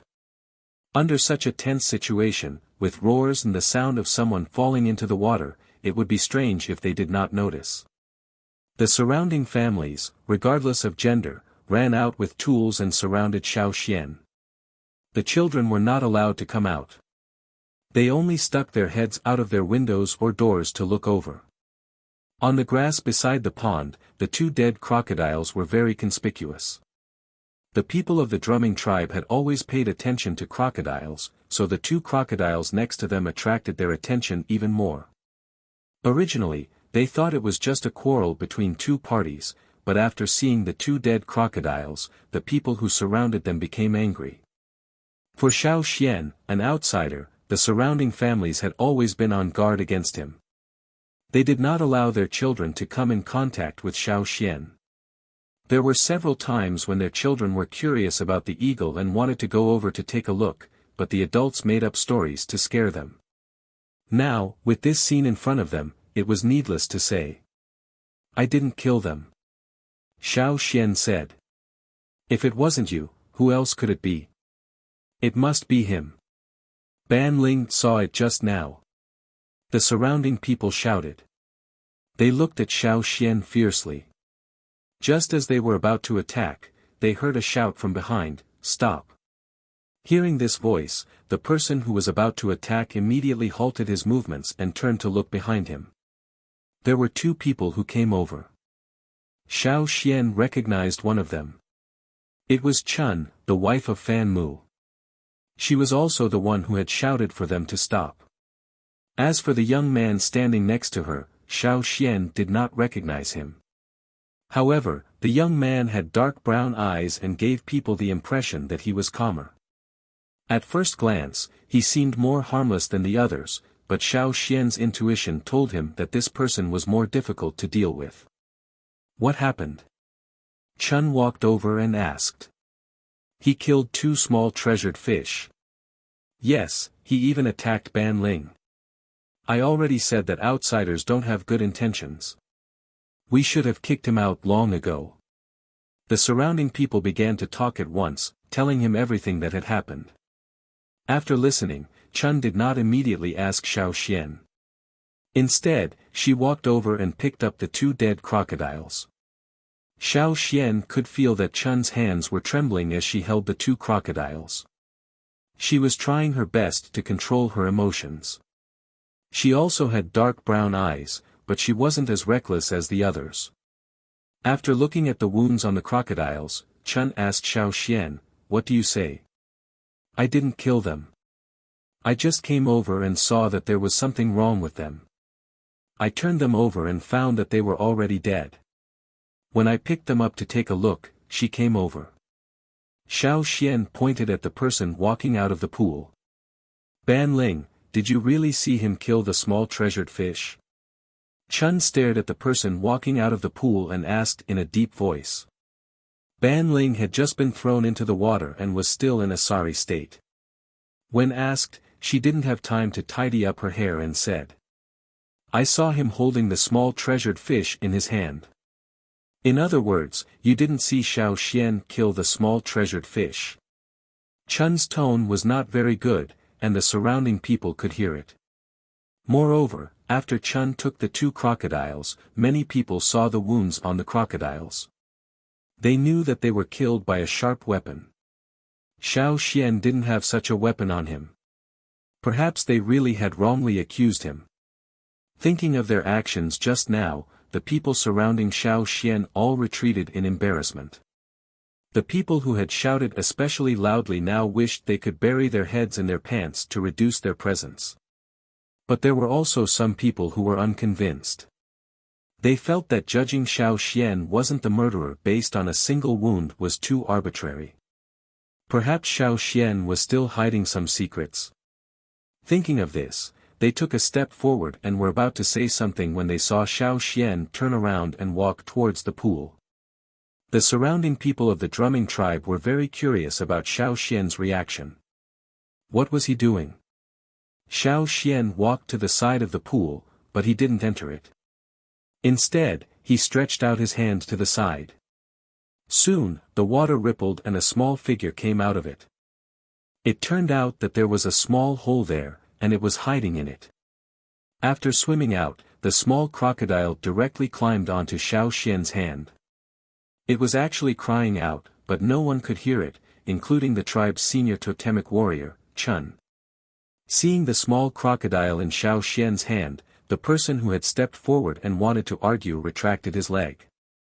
If Xiao Xian was the murderer, this small crocodile wouldn't have acted like this. The people of the drumming tribe didn't believe in Xiao Xian, but they believed in their tribe's treasured fish. Ban Ling. Chun glared. Thinking about what Ban Ling had done, Chun couldn't help but feel angry. The tribe's reputation was already bad enough, but this group of people kept on offending people. Yesterday, Chen Jia had attacked his savior, and now, Ban Ling was attacking people without even knowing the truth. The shamaness and chief were doing their best to salvage the drumming tribe's bad reputation. Outsiders who knew about the drumming tribe were already on guard against them, and it was difficult to form good relations with them. Now that there was an outsider who had never heard of the drumming tribe, the shamaness and chief wanted to keep him here and let Xiao Xian see the good side of the drumming tribe. They also wanted him to know that the people of the drumming tribe weren't as bad as outsiders thought. The result? She was really angry. Fortunately, Xiao Xian's strength wasn't bad, otherwise, Ban Ling, who had been baring her fangs and brandishing her claws at Xiao Xian, was completely listless. Chun's roar made her shoulders tremble, and she took small steps forward, completely losing her previous momentum. Sorry.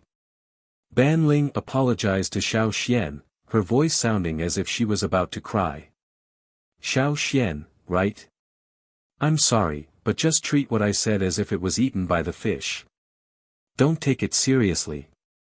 The one who spoke the loudest just now was the one who spoke the loudest. Perhaps he still felt sorry for Xiao Xian, so he turned around and ran home. After a while, he carried a bloody cow leg and stuffed it into Xiao Xian's hand as an apology. Seeing this, the others also wanted to follow suit. At this time, the person standing beside Chun said, "Mother, the most important thing now is to find the person who killed the fish." Saying this, he looked at the others, his dark brown eyes calmly sweeping the surroundings. "Xiao Xian is our tribe's guest. In the future, if anyone dares to make a move without clarifying the situation, come find me." Xiao Xian discovered that after the youth finished speaking, the surrounding people were trembling. They were even more afraid than when Chun had scolded them. Chapter 158. What's wrong? Ping had gone to deliver food to Fu Shi and talked to the guards for a while. She had just returned, but before she entered the house, she saw people surrounding the pond and quickly walked over. "Ping, 2 treasured fish were killed here," a woman with a loud voice said. Ping was shocked. After hearing the details, she wanted to tear the murderer into pieces. Unfortunately, the murderer was still unknown. When she heard that Xiao Xian was misunderstood again, she was very dissatisfied. "Xiao Xian is a good person.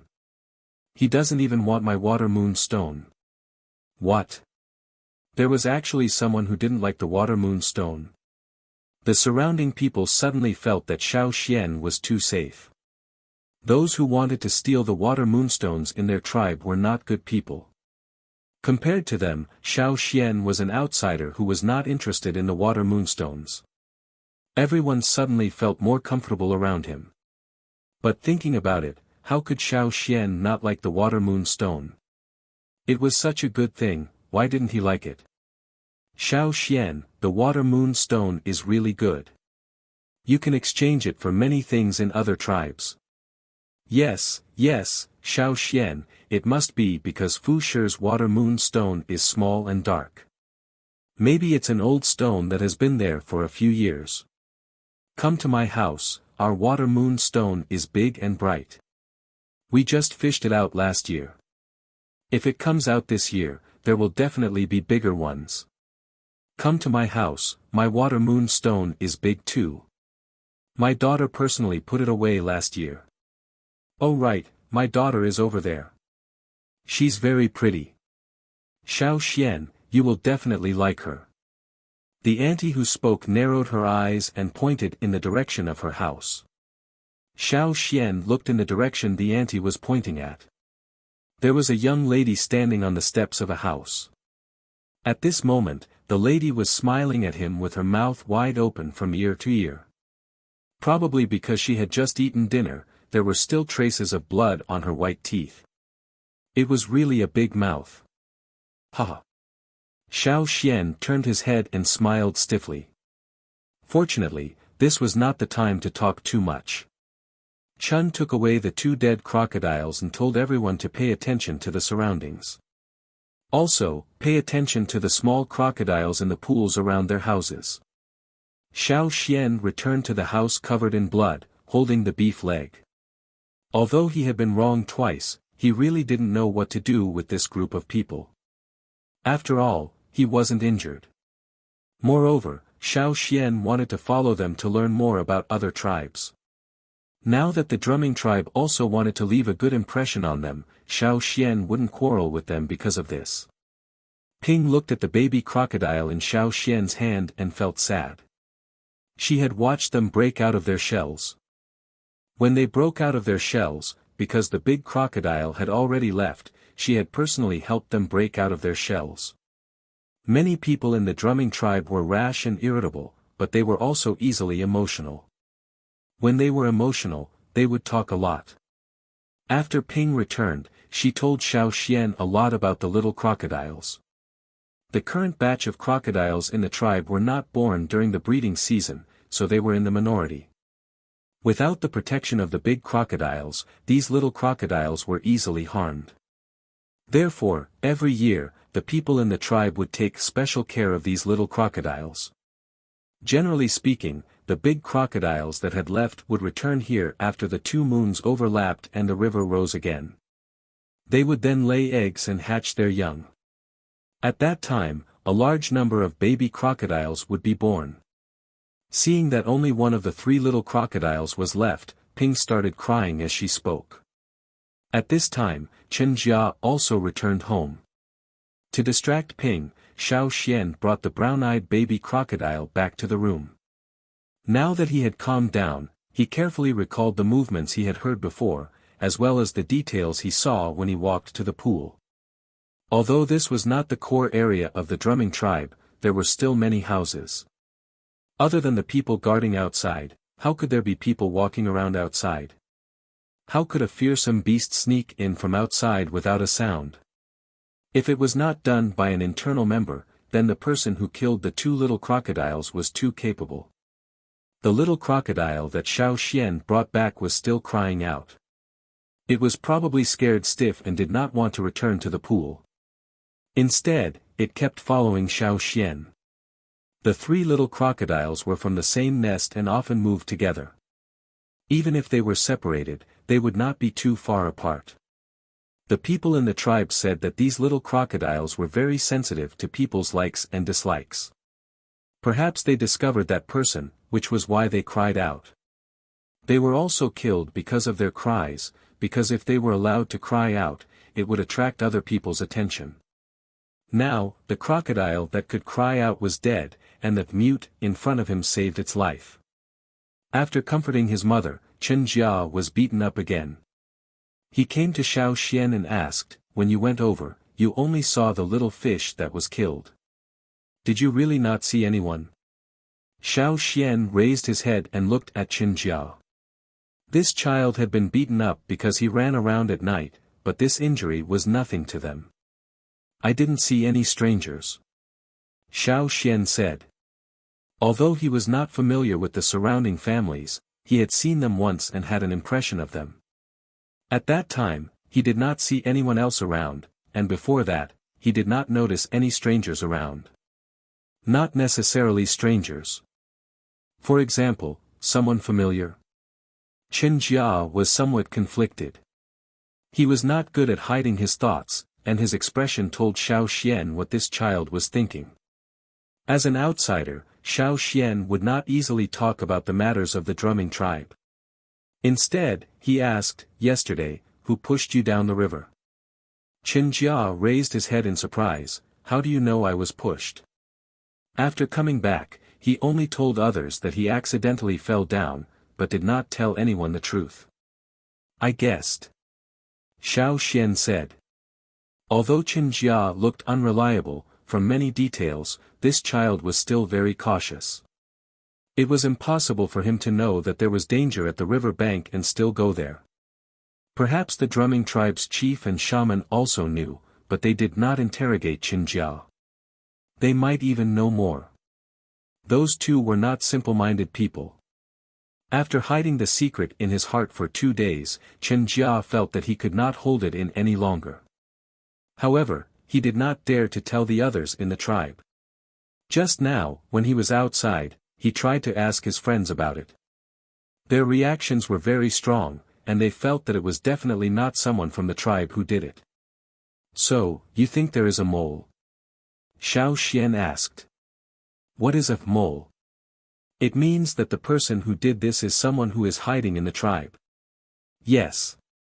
Since they all said that Xiao Xian was a good person, then he should be able to tell, right? Chen Jia thought to himself. "That day, when I sneaked out to play, I saw some people walking towards the river bank, so I followed them. There were other people there. I heard them talking, but I did not hear what they were saying. After they left, when I walked to the river bank, I was pushed by someone." Chen Jia told Xiao Xian about what happened that day. "What did that person look like?" I don't remember." Chen Jia bit his hand, feeling very conflicted. He really tried very hard to think, but he just could not remember.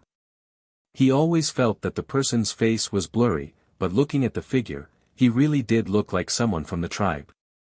If not, he would not have kept this a secret. He really could not remember what that person looked like. Xiao Xian patted Chen Jia's shoulder. If you don't remember, then forget it. Also, don't tell anyone about this. Even if you do, you have to find someone you absolutely trust.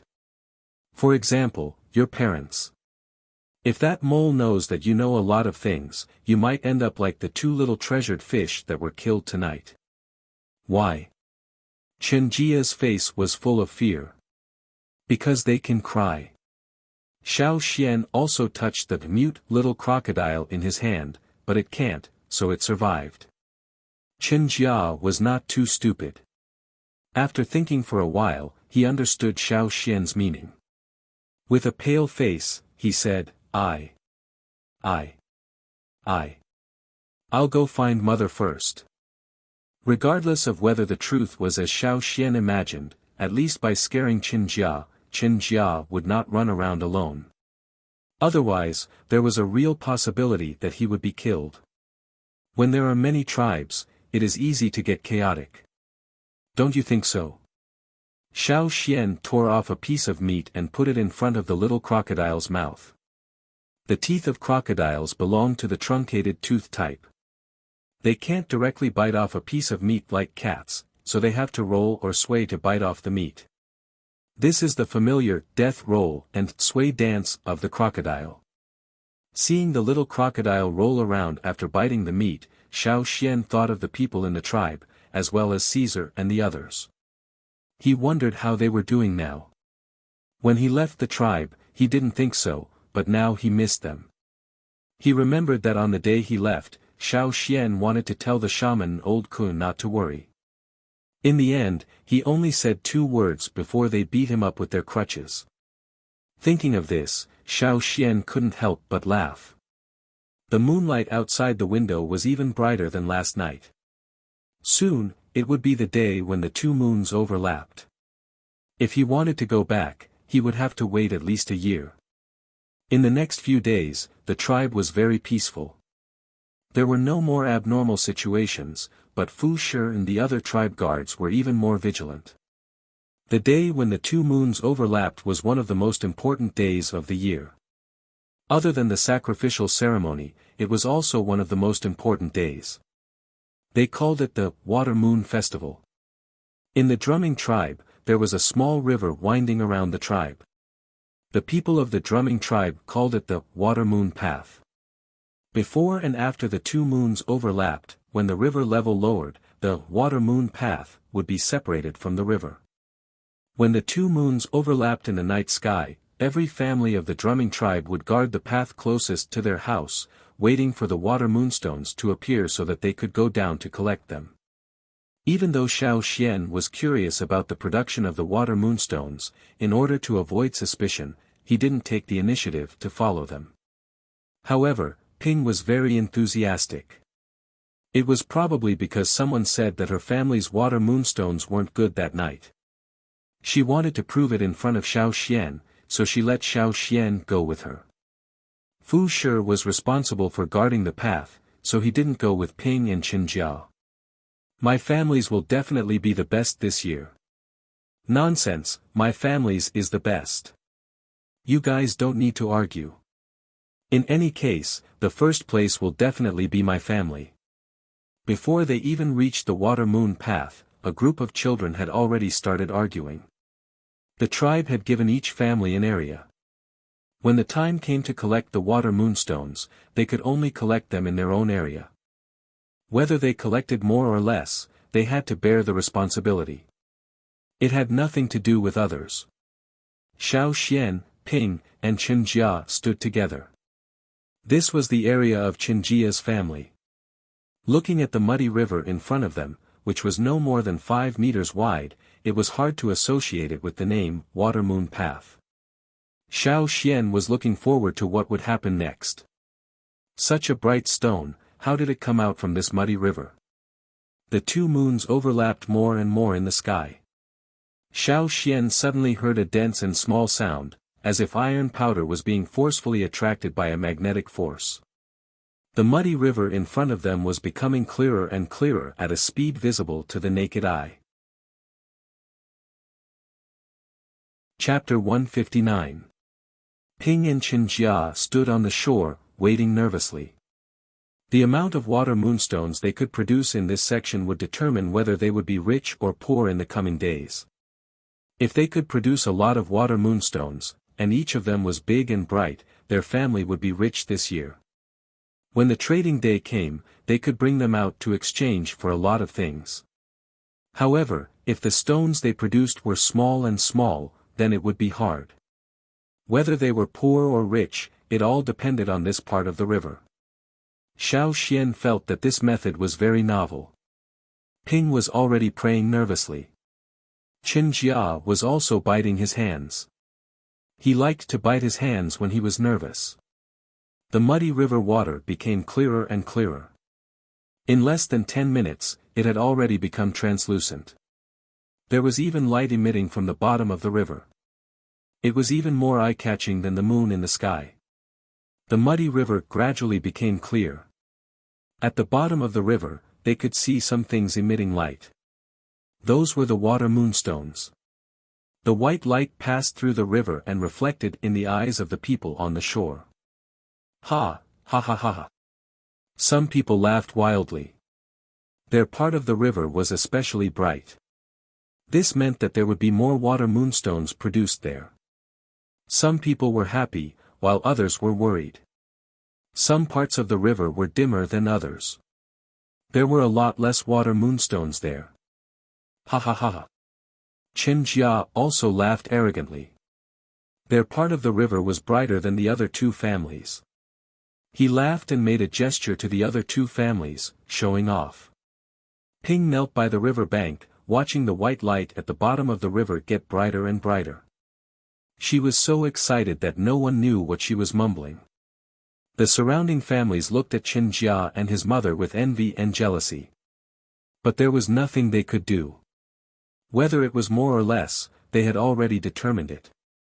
Even if they were jealous, they couldn't snatch it. They could only comfort themselves that maybe next year, their family would become like that. Xiao Xian felt the power of the fire seed. The fire seed of the drumming tribe? What kind of fire seed was this tribe that lived in the puddles and rivers?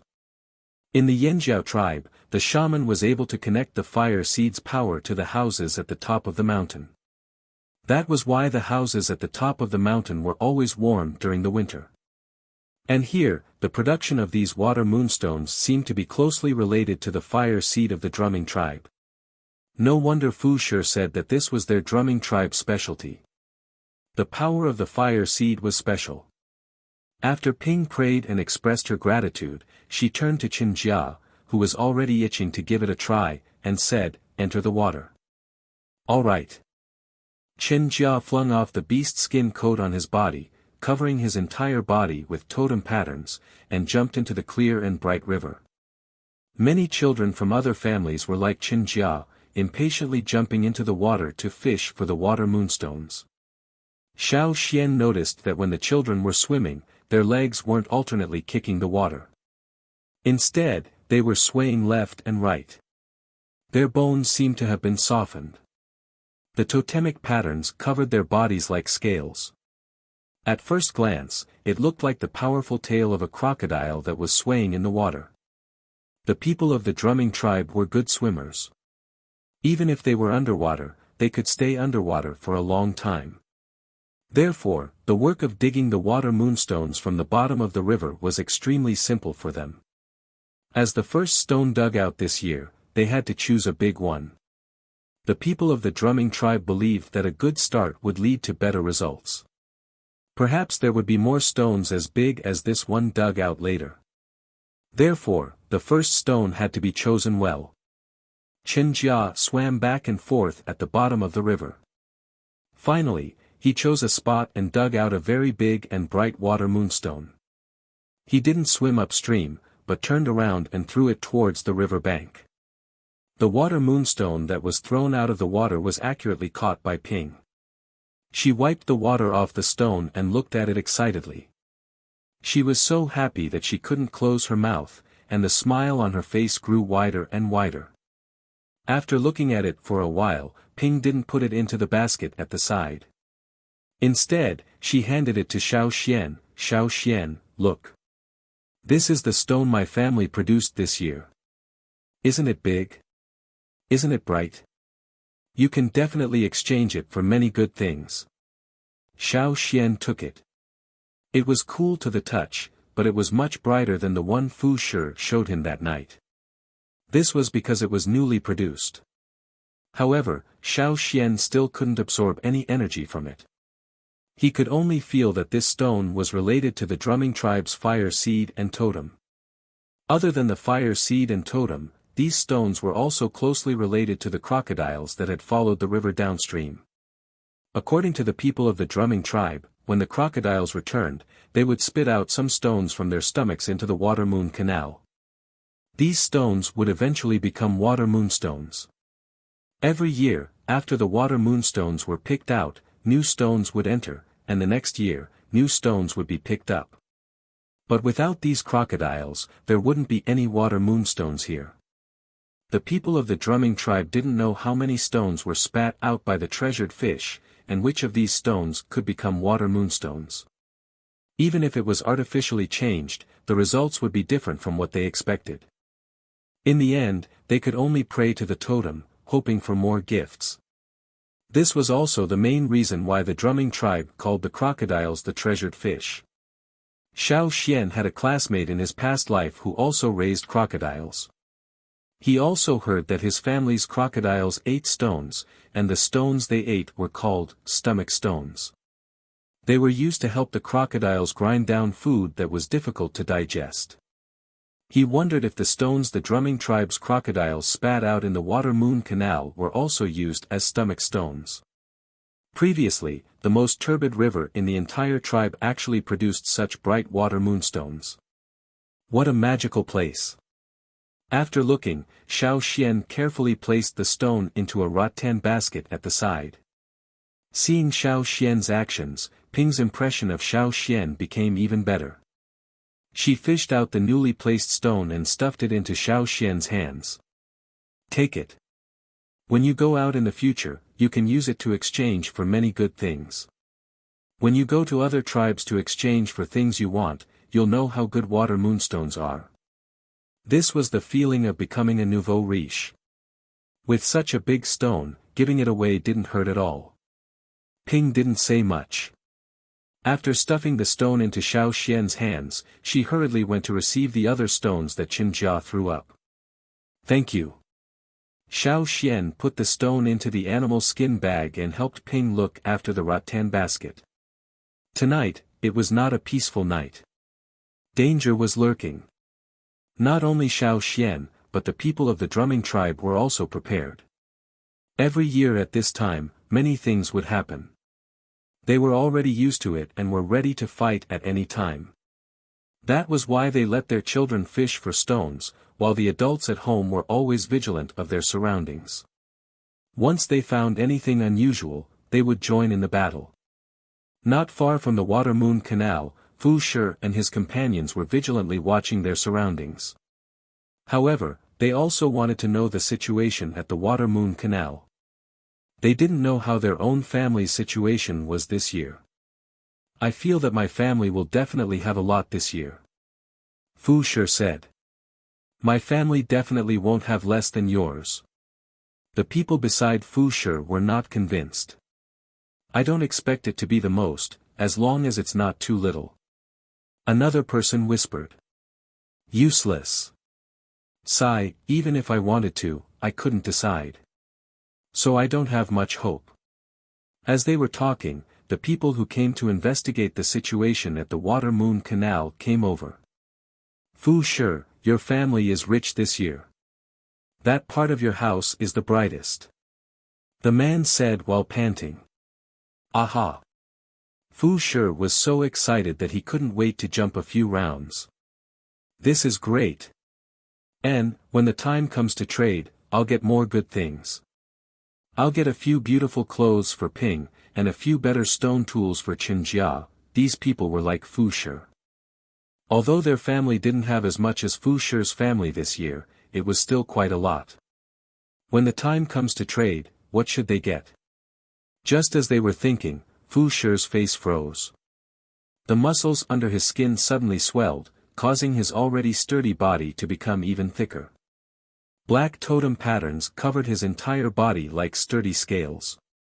His legs instantly exploded with a powerful force, and he disappeared from the spot. In one step, he caught up with the person who wanted to rush over. Fu Shi's swollen arms were instantly raised high. His arms were covered with totem patterns, and every muscle was filled with power. His skin became even tighter under the expansion of his muscles. His 5 fingers clenched into a fist, and he quickly smashed towards the person. Like a cannonball, his fist smashed onto the person's body. Bang! The person who was about to rush out was smashed to the ground with all his strength. Just as the first fist landed, the second fist followed. Ka! Fu Shi's fist directly smashed the other person's head. The person lying on the ground had different totem patterns from the drumming tribe. Because of the death of the main body, they quickly disappeared. The sound of Fu Shi's breathing was not the usual sound of wheezing, but a series of rough grunts. His pupils were like the tip of a sword, and some dense black patterns extended from there to the surroundings. His eyes flashed coldly. After killing one person, Fu Shi did not stop. The muscles in his legs suddenly swelled, and his originally low body suddenly fell to the ground. His palms and legs vigorously slammed the ground, and his body quickly pushed out, rushing towards another person. The wet muddy water under his feet splashed everywhere. Competing with a crocodile in long-distance running was possible, but competing with it in an instant was difficult. The advantage of a crocodile was not speed, but reaction and explosive power. You might be able to outrun them, but the problem was whether they gave you a chance to run at the start of the race. Perhaps, before you could run, they had already bitten you. The people of the drumming tribe had many characteristics similar to crocodiles. They were strong, and their speed was not fast. But in an instant, their opponents would always be overwhelmed. Another person was clamped down by Fu Shi, and in the next moment, he was twisted in the middle. Just now, the 2 people who passed by were too fast, and did not give Fu Shi enough time to send a message to the others. Now, after dealing with 2 opponents in succession, Fu Shi took advantage of this gap and roared from his throat like an ancient beast. The roar passed through the wet area, through the forest, like a war knife, splitting the silence of the night. The moon in the sky shone brightly, but under the moonlight, the battle had already begun. Chapter 160. Fu Shi's roar made everyone understand that tonight's slaughter had already begun. The people guarding the outer perimeter had already started fighting with the invaders. Roars, collisions, and screams filled the air. At the same time, the people on the shore of the Water Moon Canal also increased their speed. Since the battle on the outer perimeter had begun, the warriors there would naturally be strict defenses. However, no one knew if the defensive line would be broken through. Moreover, this time, the invaders were from the drumming tribe. These people were simply rushing to die, completely crazy. Take advantage of the fact that they haven't arrived yet. Hurry up and get the water moonstones. Saying this, Ping felt that Chen Jia alone was too slow. She looked at the bottom of the river where her family was, and then at the other families. The other families had already sent people to help, but her family only had Chen Jia alone. This year, their family had more water moonstones than the others. If this continued, they would definitely take longer to fish. This was not good. Once time passed, the water moonstones would become darker and darker, until they became ordinary stones. So they had to speed up. Looking at Xiao Xian beside her, Ping said, "Xiao Xian, I'll go down with Chen Jia to fish for the water moonstones. When the time comes, we'll throw them up. You stay here and catch them." "Okay, no problem." Ping jumped into the water and quickly swam to the bottom of the river, digging for the water moonstones with Chen Jia. Some of the water moonstones on the surface of the river had already been thrown ashore by Chen Jia, leaving behind some that were partially buried in the mud. Xiao Xian placed the stones thrown by Ping and Chen Jia into the rattan basket. Because of the water moonstones inside, the rattan basket emitted a bright white light. However, because the rattan basket was surrounded by a layer of animal skin, the light only shone from the top of the rattan basket, not from the bottom of the basket. Catching the water moonstones thrown ashore and placing them into the rattan basket, Xiao Xian also paid attention to the sounds of fighting in the distance.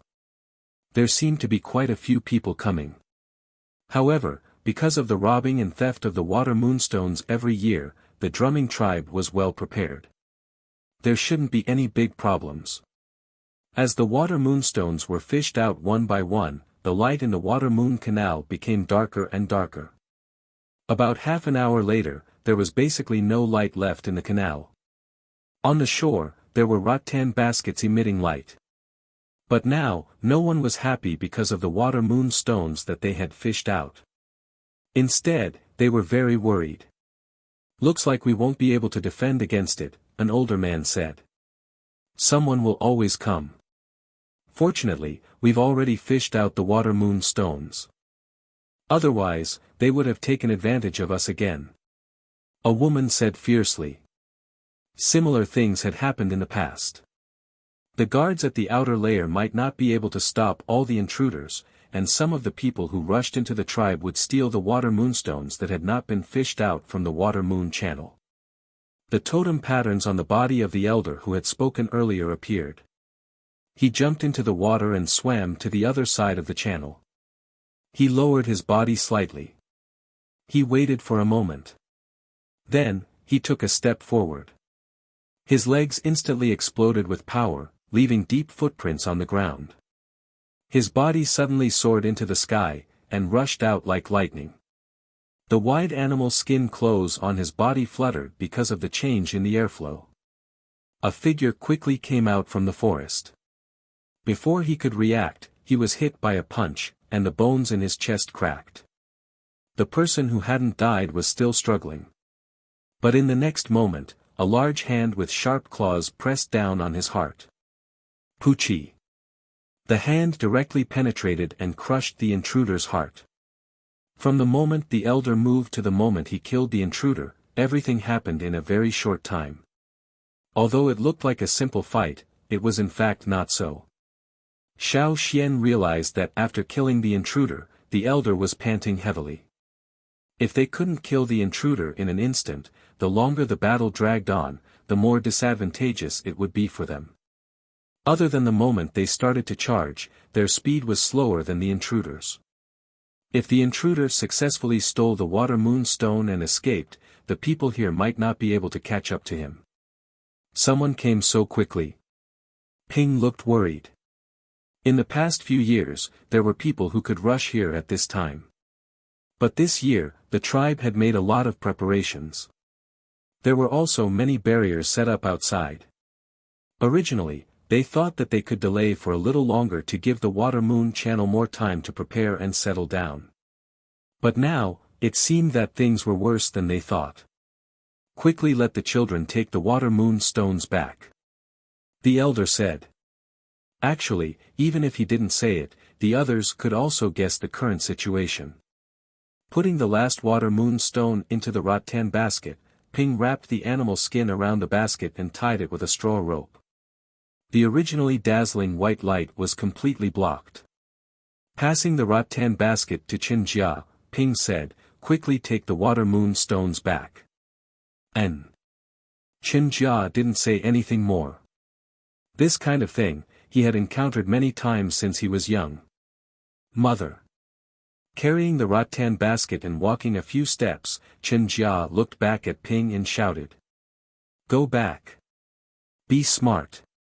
You must hide well," Ping exhorted.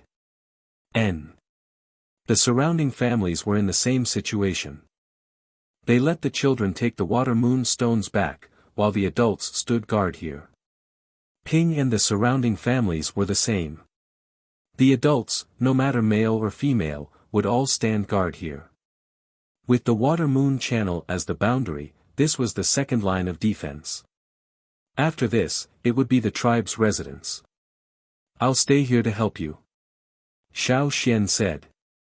No, Xiao Xian, you take Qin Jia and the others back. You must be careful to hide well. There will definitely be many people from the drumming tribe coming this time. They won't let go of any opportunity. If someone rushes into the tribe, whether it's the water moon stones or the children, it will be hard to escape.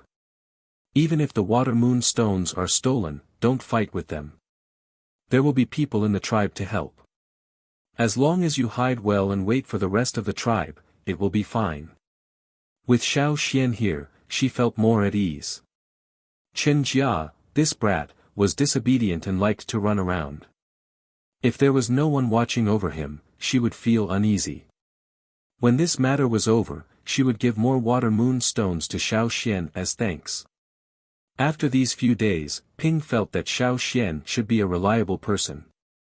Xiao Xian thought for a while and nodded, okay, I'll go back with Qin Jia. The surrounding people and Ping lived very close to each other, so the children of several families went back together. Xiao Xian went with them. Carrying a large basket of water moon stones, the group of children's feet were not slow. They were probably used to this kind of thing and did not panic.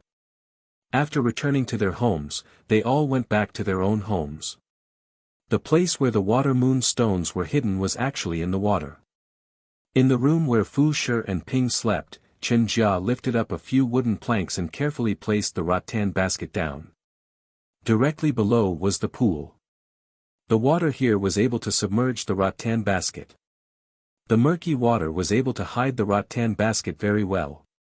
After placing the rattan basket down, Qin Jia then remembered that there was an outsider here.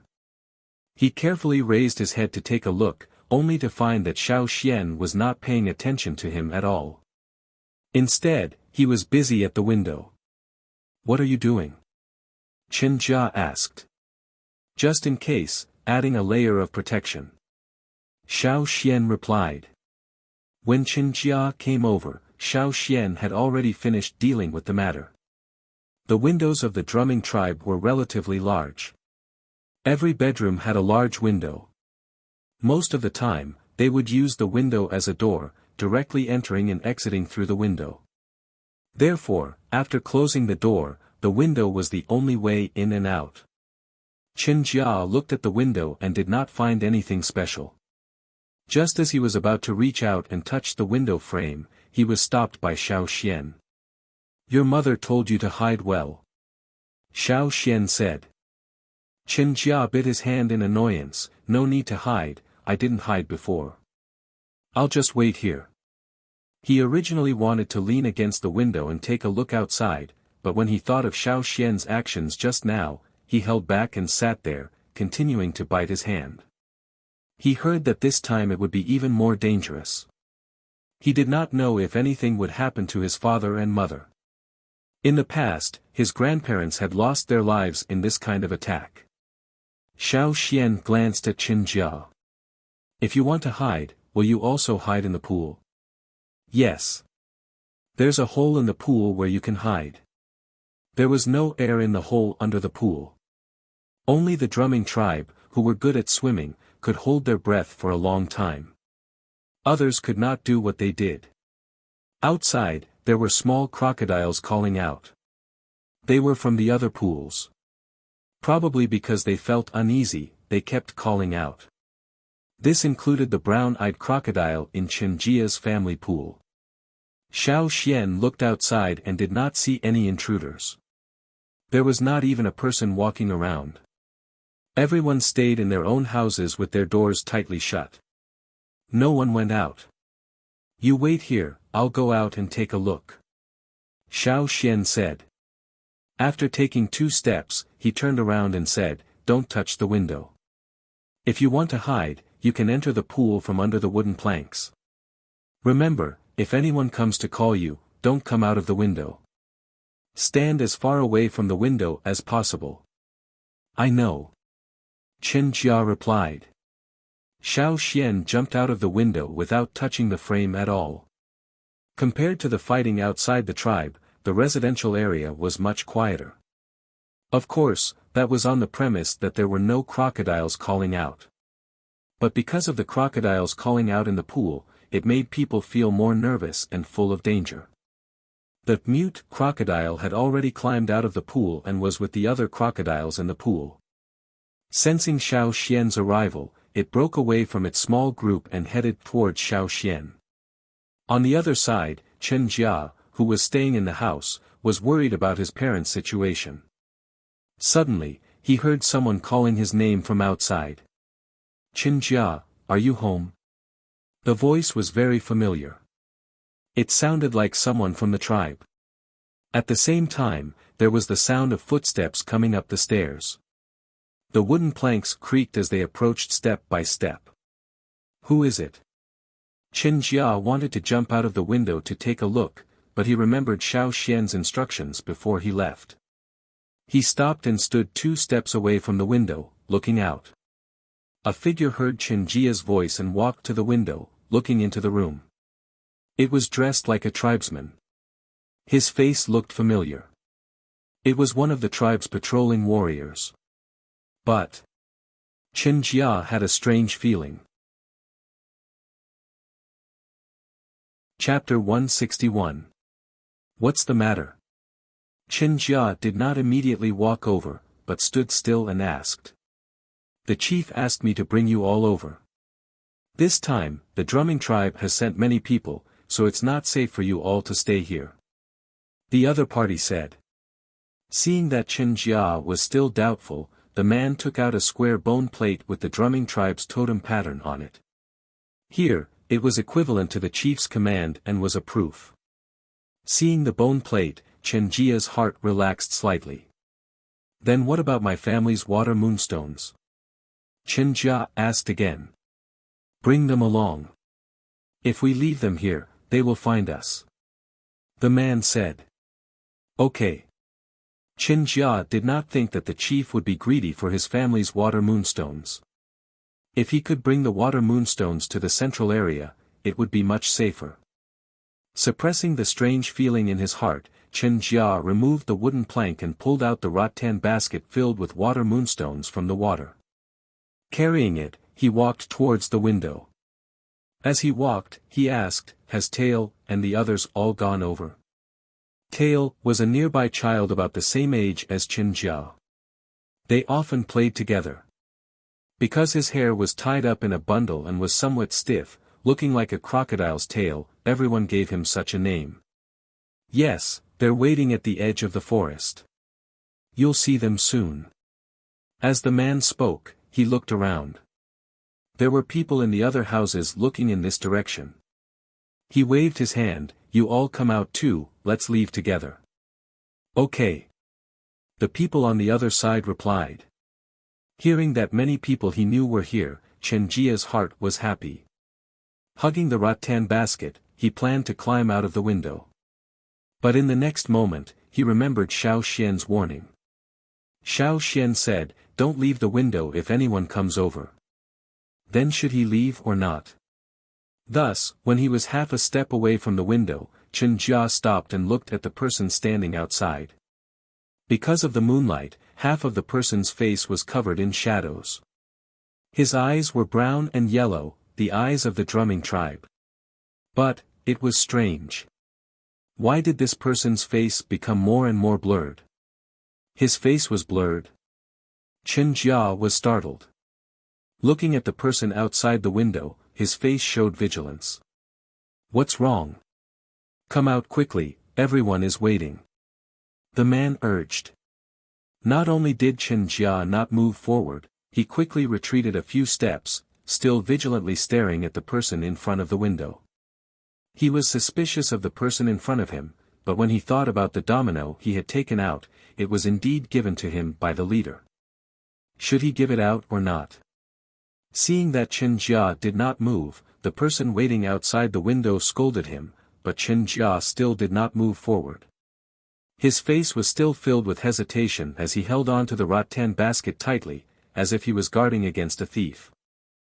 After a few words of reprimand to no avail, the man lost his patience. Murderous intent flashed in his eyes as he raised his foot, intending to enter. The moment the other party looked at him, Chen Jia felt as if he had returned to the day when he was pushed into the river. It's him. It was the person in front of him. Chen Jia's heart was as cold as ice. He wanted to escape, but he couldn't. Just as he was about to shout and expose this person, he was stunned by the scene in front of him. The other party leaped up and stepped on the windowsill. With just a light jump, he would be able to enter the house. However, the moment he stepped on the windowsill, a rapid buzzing sound rang out. The person who was about to jump through the window paused. His feet and some parts of his body were tied up by thin threads. It was these threads that caused his movements to stop for a moment. What's going on? Why is there such a thing at the window? Before he had time to wonder, a stone knife pierced his abdomen from behind. Pooh! Under the moonlight, dark blood dripped from the knife. You, he turned his head, only to find that the person he thought had left was actually standing behind him without a sound. Previously, when he quietly came over, he saw Chen Jia and Xiao Xian who entered the house together with Chen Jia. However, he did not know Xiao Xian's strength, so he hesitated whether or not he should act according to plan. Xiao Xian's departure was exactly what he wanted. Once he saw Xiao Xian leave, he came over. He originally thought that Chen Jia, this idiot, would be tricked out quickly, but who would have thought that such a thing would happen? Xiao Xian threw the incapacitated person to the side and looked at the dumbstruck Chen Jia in the room. Are you alright? I'm fine, I can now.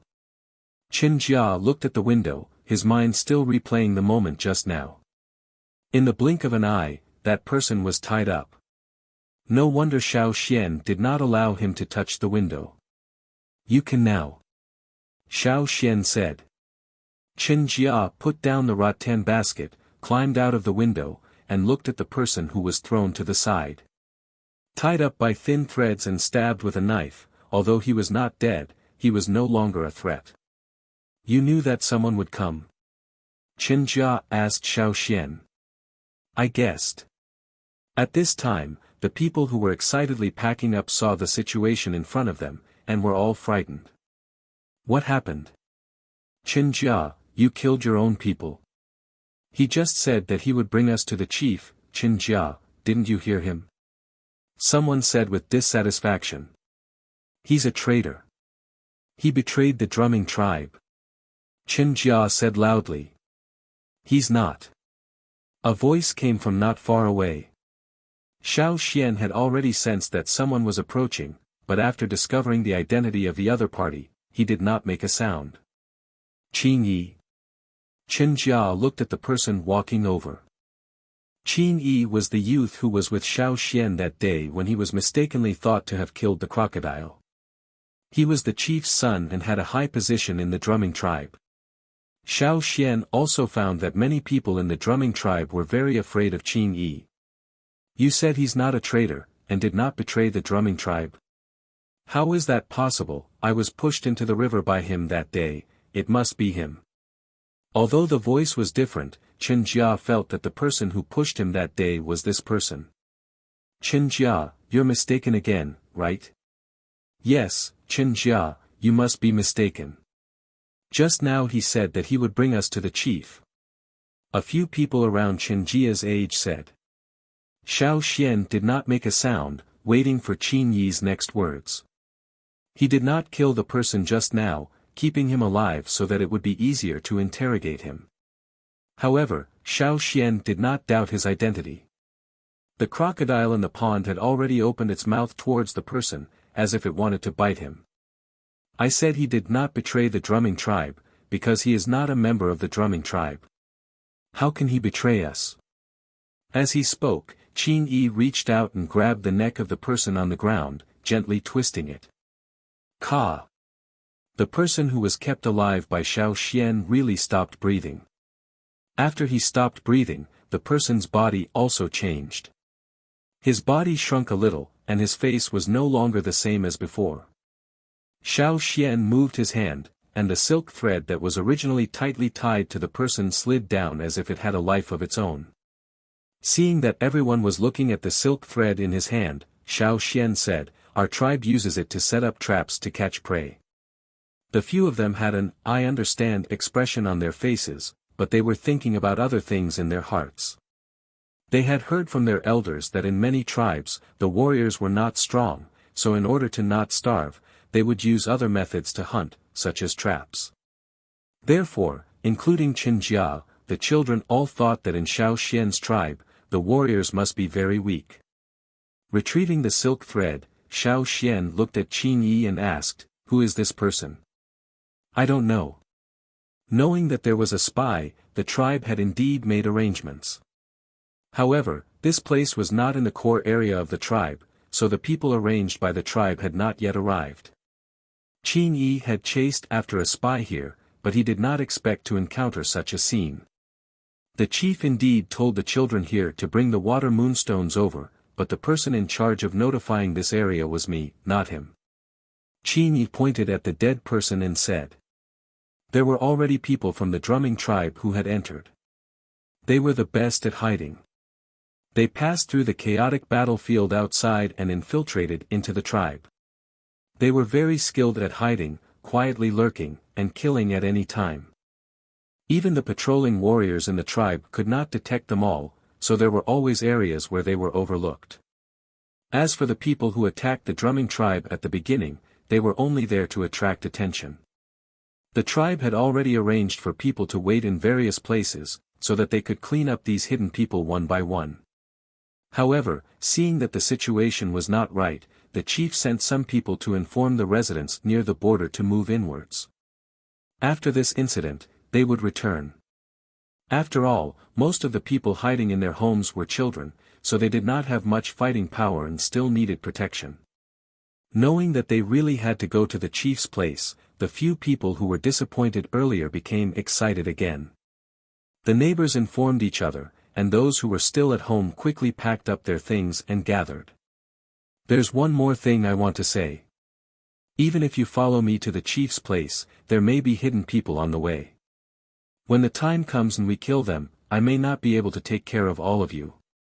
Qin Yi said to the people who gathered around. They were surrounded by children. The youngest was less than 10 years old, while the oldest was about the same age as Qinjia. There was even a child who was hugging his newborn sister. With such a group, if they were to encounter someone in hiding, they would definitely be affected.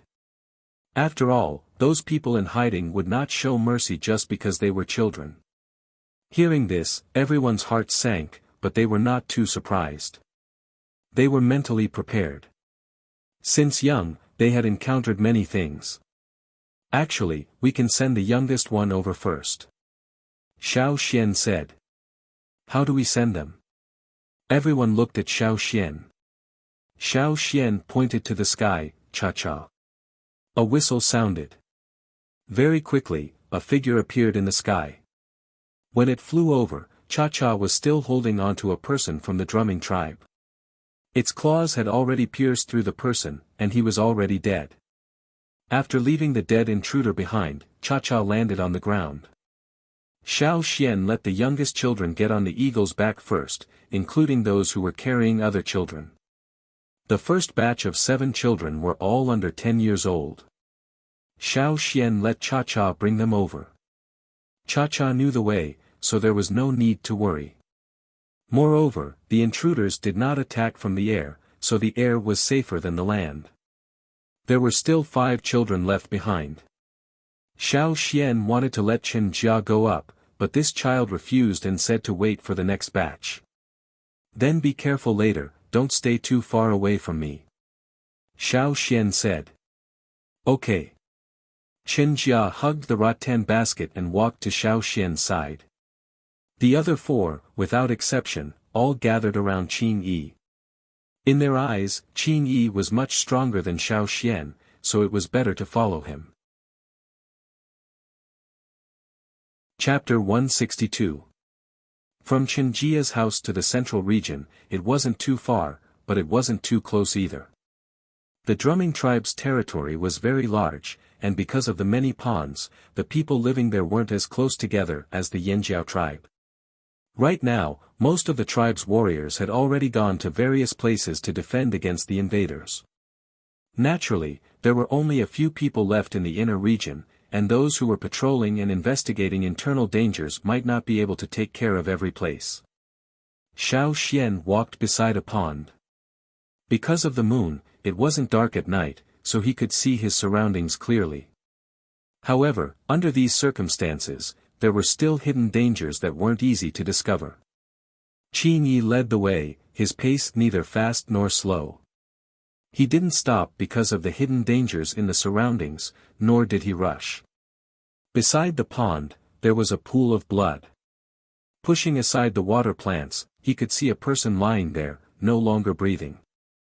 Looking at his clothes, he was from the drumming tribe. When Qinjia and the others saw him, their faces were filled with sorrow, but they didn't say anything. Every year, similar situations would happen, but it wasn't every year that they would suffer heavy losses. Xiao Xian looked around. With his many years of hunting experience, he could feel that someone was watching them, but he didn't know where the other party was hiding. As long as the other party made the slightest movement, Xiao Xian would be able to tell. Not only Xiao Xian, but if it were any of the Yanjiao tribe's warriors who were out hunting, most of them would be able to sense it. Since he couldn't pinpoint their location, he had to use another method. Xiao Xian activated his special ability, and under his vision, he could clearly see the surrounding trees. There were a few skeletons that were clearly different from the surrounding trees, but some of them were blocked by the trees, so he couldn't see them clearly, or he could only see part of the body. However, this was enough. About 30 meters away from them, there was someone hiding there. The other party hid very well, almost as if he had stopped breathing. It was as if he had blended in with the surrounding trees, making him difficult to discover. Just like what Qin Yi had said, those who could sneak in without anyone noticing must have very good concealment skills. They were like hunters who were waiting for their prey to come to them at the mouth of a trap. In order to achieve their goal, they could even stand in the same place for an entire day and night, maintaining this state of concealment without eating, drinking, sleeping, or moving. Once they found an opportunity, they would launch a surprise attack in one go, and they would even not hesitate to use suicidal methods to drag their target to death. The drumming tribe's way of doing things made many other tribes wary. Once the drumming tribe was involved, they would enter a state of high alert. Every time they encountered the drumming tribe, there would be a fierce battle. Walking from Qinjia's house to here, Xiao Xian had already seen several corpses. They had been killed without a sound. In the surrounding muddy area or in the grass by the pool, there were some small crocodiles crying. They were very uneasy and anxious for their parents to come back. However, those big guys had to wait for at least one more day, until the day the river rose. Everyone be careful. Xiao Xian did not directly point out where the people were hiding. He could see that Qin Yi, who was walking at the front, had already noticed. After all, this was their territory. If he directly pointed out where the people were hiding in the dark, it might actually force them out. Cha-Cha had not returned yet, and there were still 5 children here. It was not easy to deal with them. As they got closer and closer to the people hiding behind the tree, Qin Yi raised his hand and signaled the 4 people behind him to retreat. At the same time, Xiao Xian also pulled Qinjia, who was beside him, in another direction. Qin Yi had just taken a step forward when a figure suddenly rushed out from behind the tree. His eyes were fierce and cold. It was not the emotionless coldness of the drumming tribe, but a kind of coldness that was filled with bloodlust. This was a very dangerous tribe. Xiao Xian had already blacklisted the drumming tribe. When the time came, if the Yanjiao tribe could smoothly come over and return to their homeland, they had to be on guard against the drumming tribe. The person who suddenly rushed out had fine scale-like patterns all over his body. He emitted a dangerous aura, instantly causing Qinjia and the others' hair to stand on end. The moment the other party rushed out, Xiao Xian discovered that Qin Yi's arms suddenly expanded, emitting a ka-ka sound. Other than his arms, the other parts of his body also seemed to be inflated, suddenly expanding. Originally, he looked thinner than the other people of the drumming tribe, but after this short change, even his loose beast skin clothes became tight. His mouth opened, revealing 4 slightly long fangs, 2 on top and 2 on top. A low rumbling sound came from his throat. When he looked at the person hiding in the dark, his eyes were like 2 bright spots. Perhaps it was because of the moonlight, but these 2 spots were slightly brighter. When the intruder came closer and closer, Qin Yi also moved. His legs stepped on the ground, meeting the intruder at high speed. The muscles on his entire arm bulged, faintly pulsating. Every muscle contained an enormous explosive force, allowing him to make the fastest attack in the shortest amount of time. Here, there were no fancy techniques. The battle was more direct and simple, and there were no deceptive moves. There were only direct and decisive attacks, as well as the determination to kill the opponent. The intruder was holding a bone knife made of animal bones, but when he swung the knife down, he discovered that the knife was caught by a hand. After Qin Yi held the bone knife with one hand, his other arm smashed down like a stone pillar. At such a close distance, and with such strength, if he was hit, he would be severely injured or even die. The intruder wanted to dodge, but he discovered that the hand holding the knife had unknowingly clamped down on his arm, like a fierce beast biting down on its prey. Unless he broke his arm, he would not be able to escape. The intruder had the courage to break his arm, but unfortunately, he did not have the time to do so. Ka! The crisp sound of bones breaking could be heard in the air. The intruder's eyes were still filled with disbelief, but very quickly, the light dimmed. His body twitched, and then he was no longer breathing. Qin Yi threw the man with the broken skull to the side like he was throwing trash. His legs suddenly exerted force, and he rushed in a direction. There was a small bush there, and it did not look like a good place to hide. Qin Yi was like a racing car that suddenly accelerated, whizzing past. In the blink of an eye, he was already in front of the bush. After a few bangs, the sound of bodies colliding was heard, and the sound of flesh being forcefully penetrated was heard. Immediately after, Xiao Xian saw the figure that was originally hiding behind the bush being torn in half. It was a very violent and bloody way, very much like the style of the Ji tribe. If you looked at Qin Yi's eyes now, you would discover that his eyes were not dark brown, but the same as those people with yellow-brown eyes who had a violent temper.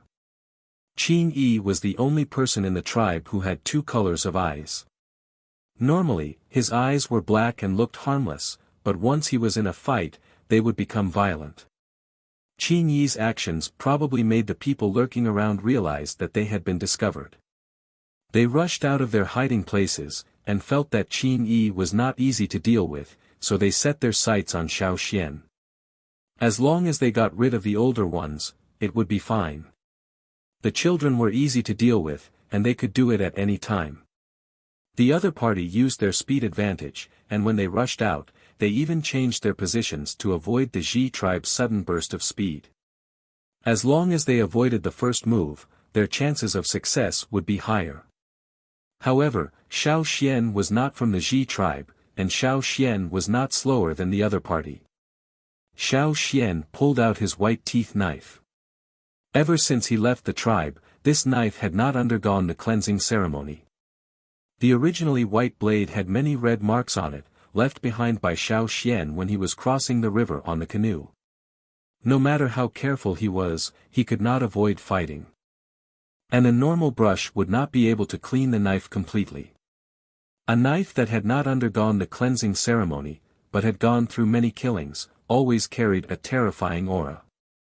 The biting cold knife energy made Chen Jia, who was closest to Xiao Xian, feel a chill on his forehead and back, and couldn't help but shiver. Xiao Xian took a deep breath, his body crouching. Facing the people rushing over, he did not dodge, but instead met them head-on. The shoulder holding the teeth knife shook, and as if an accelerator was installed in his arm, the knife became a blur as it chopped towards the people in front of him. Compared to the people of the Ji tribe, Xiao Xian did not have their inflatable transformation, but the momentum of the knife was stronger, and the power was more ferocious. The knife drew a blurry arc, and with a light, poochie sound, the first intruder who rushed towards Xiao Xian had his neck slit. Because the strength of the attack was too strong, the other party's head was almost chopped off. After killing one person, Xiao Xian did not stop. Like a leopard on the hunt, he dodged the other person's attack. As he passed by, he used the handle of his knife to hit the other person's arm. Pang! The other party's knife did not touch Xiao Xian, and instead heavily chopped into the muddy pool at Xiao Xian's feet. The powerful knife chopped into the muddy pool, like a small bomb exploding in the muddy pool. The muddy water splashed everywhere, like an earth-colored firework, exploding with a bang. For a moment, Chen Jia could not see the situation behind the splashing muddy water, but when the muddy water fell again, the battle behind had already ended. The person standing beside the muddy pool was still holding a black bone knife in his hand, maintaining his chopping posture. The scale-like totemic patterns on his face gradually disappeared, and his eyes stared straight at his chest. There was a bloody hole. Blood continuously flowed out, dyeing the muddy water red. This was the first time Xiao Xian had killed someone, but he was surprisingly calm. He did not know if it was because this body had affected his thinking, or if he was used to the cruel rules of this world, or if he was born cold-blooded. Swinging his arm to shake off the blood on his knife, Xiao Xian scanned his surroundings. There were still people coming this way, coming from the outside. He did not know if they were trying to force their way in, or if they were trying to sneak in. No matter what, this was not a place to stay for long. He had to hurry and send the children to the chief. A shadow flashed across the sky. Xiao Xian was delighted. If he could send the 5 children over now, things would be much easier. Chapter 163. After Cha-Cha successfully sent the children to the chief's side, it rushed towards Xiao Xian's side. However, this time, it was attacked from the ground. There were always people hiding in the forest throwing sharp spears and stone knives at it. Occasionally, arrows with stone arrowheads would shoot out from behind a tree or from a pile of thick grass. This made it very annoyed, as it was still unable to ignore these attacks. If it was hit, it would still be injured. While dodging, Cha-Cha headed towards Xiao Xian's side. Xiao Xian's side also noticed Cha-Cha's predicament. If those people who were hiding only attacked and did not directly attack, it would not be easy to catch them. Xiao Xian still had to take care of the children here, so it was impossible for him to deal with those who attacked Cha-Cha. How about we don't let Cha-Cha come down, it's not far from the chief's side. Chen Jia said. Yes, don't let it come down. Another person also said.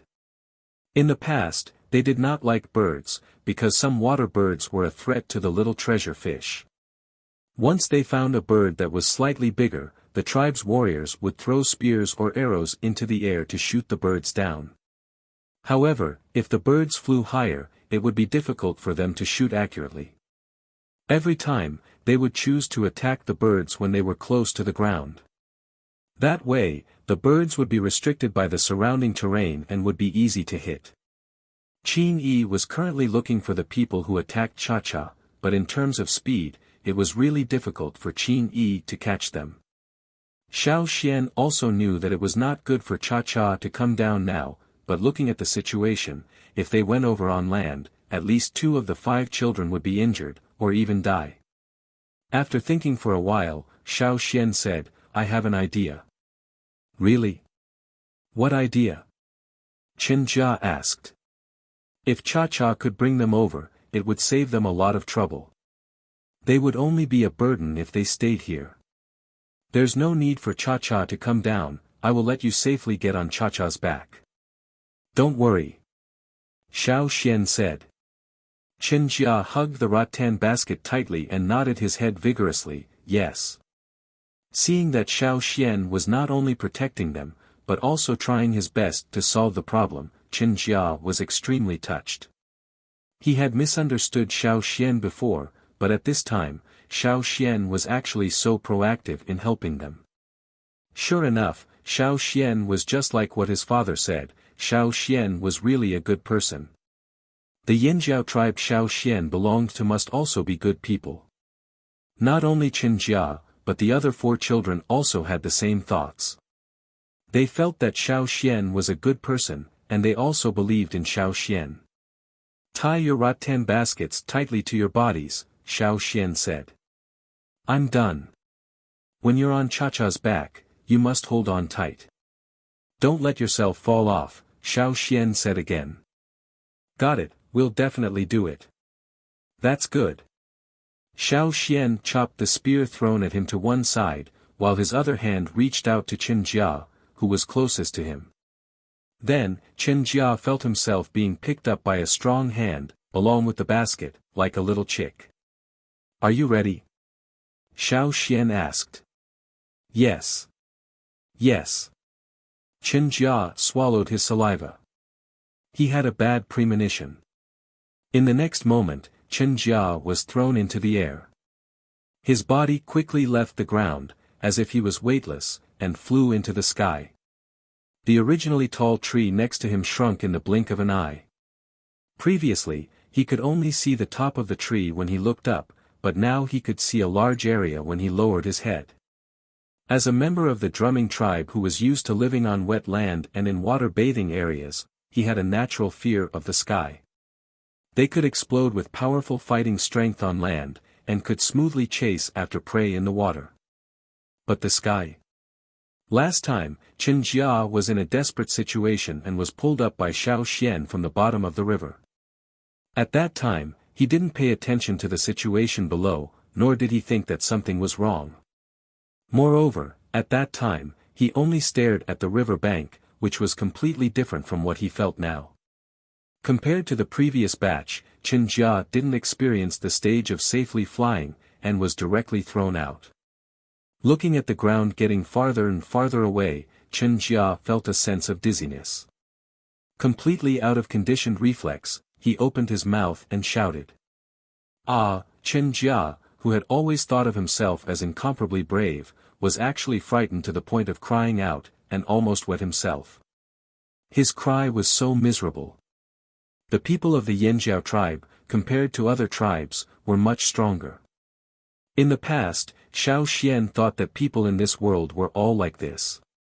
But after coming to the drumming tribe and seeing the people of the drumming tribe, he realized that this wasn't the case. Therefore, the people of the drumming tribe, who always thought that they were strong and powerful, would never have thought that Xiao Xian would casually throw Qin Jia and the basket of water moonstones into the air.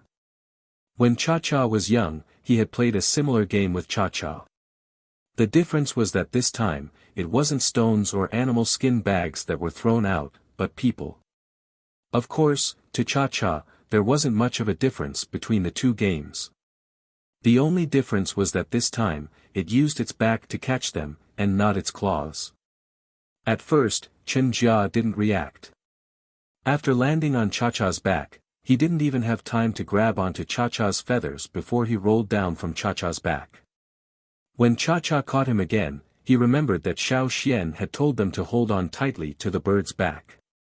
In order to not fall to his death, Qin Jia quickly grabbed onto Cha-Cha's feathers.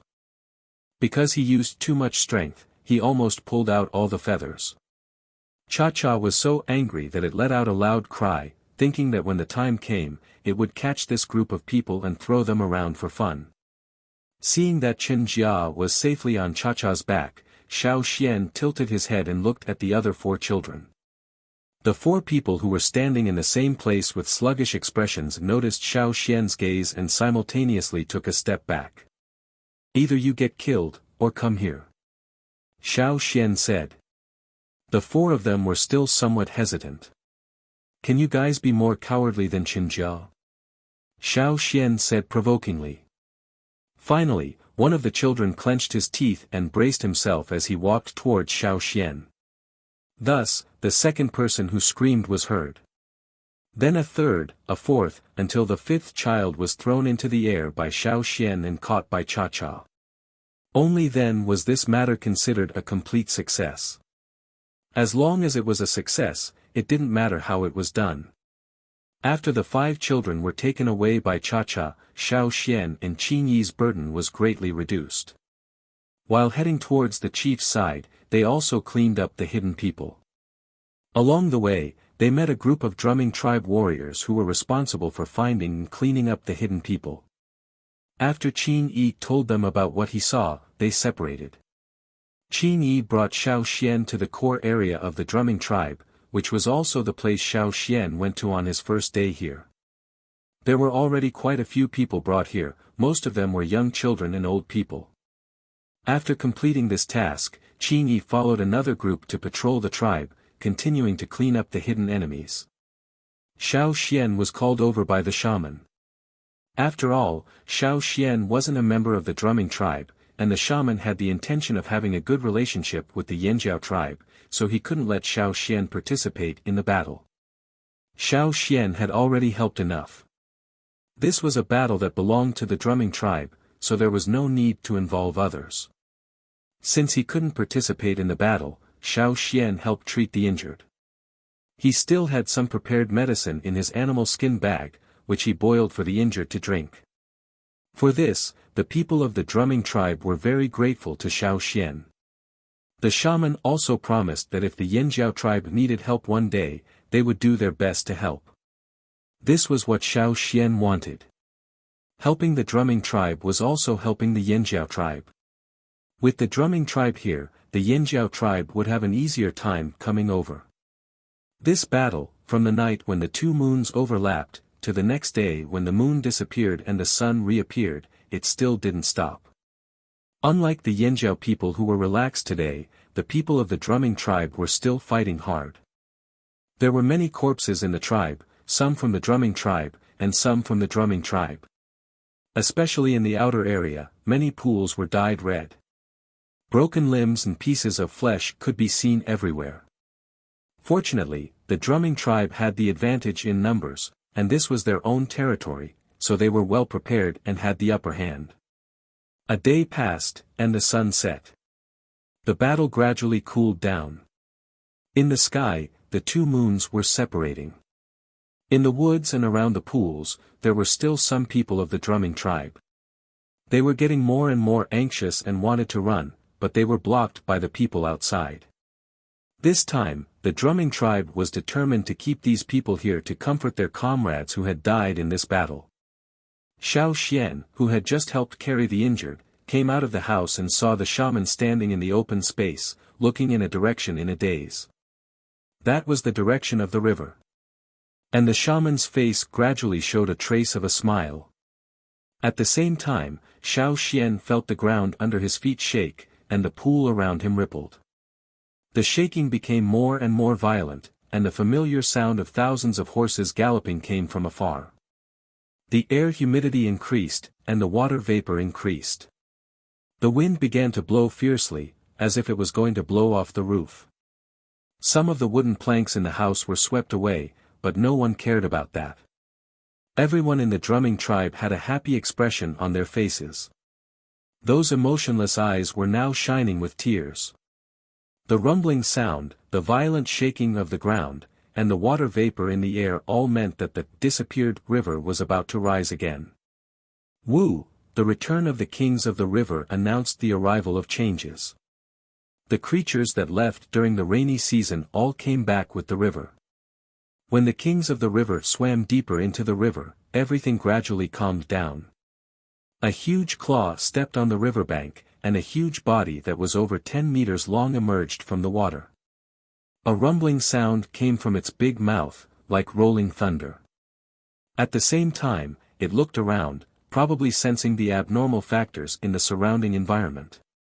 Soon, it seemed to have found something that made it very angry. A roar came from the river bank, spreading far away. Around it, there were many of its companions. Like it, its huge body quickly entered the tributary. In the tributary that was expanding due to the rise of the river, a group of big guys was quickly approaching the tribe. They were responsible for cleaning up the battlefield. Chapter 164. The 2 moons in the sky were separating, and the earth was still covered with a layer of silver light at night. A figure staggered out from the forest. Probably because his head was hit, half of his face was stained with blood. He felt his vision was a little blurry. Blood flowed into his eyes, but he didn't wipe it away. His head hurt, but he didn't care. What did they come here for? That's right, they came to kill people. Kill the people of the drumming tribe, and then steal their water moon stones. Sneak in, kill, steal, what else was there? He thought as he walked. There were many small puddles of different depths on the ground. The sound of his feet stepping into the puddles was very clear, and the splashing muddy water reflected the moonlight. Until he walked to the side of a river, his remaining consciousness made him stop before he fell into the river. Looking at the river in front of him, he gradually remembered some things he was told before invading the drumming tribe. When the river rises, you have to evacuate quickly. Once the river rises, you can't get close to any ponds or rivers in the drumming tribe. Remember, the river in front of him was less than 10 meters wide.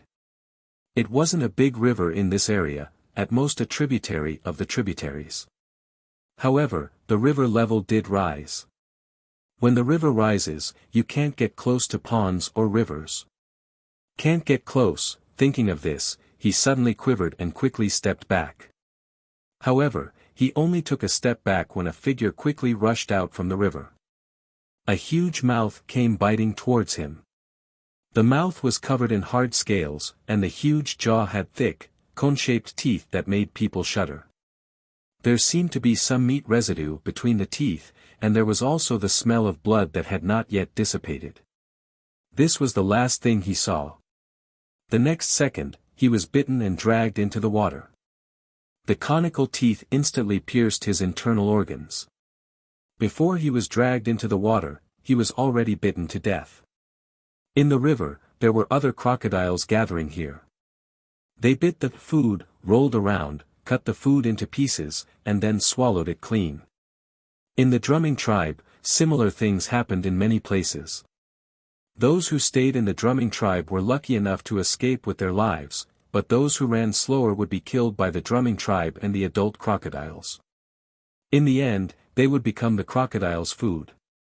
The corpses left behind from the previous battle were gradually decreasing. However, the ones who were decreasing were the people of the drumming tribe.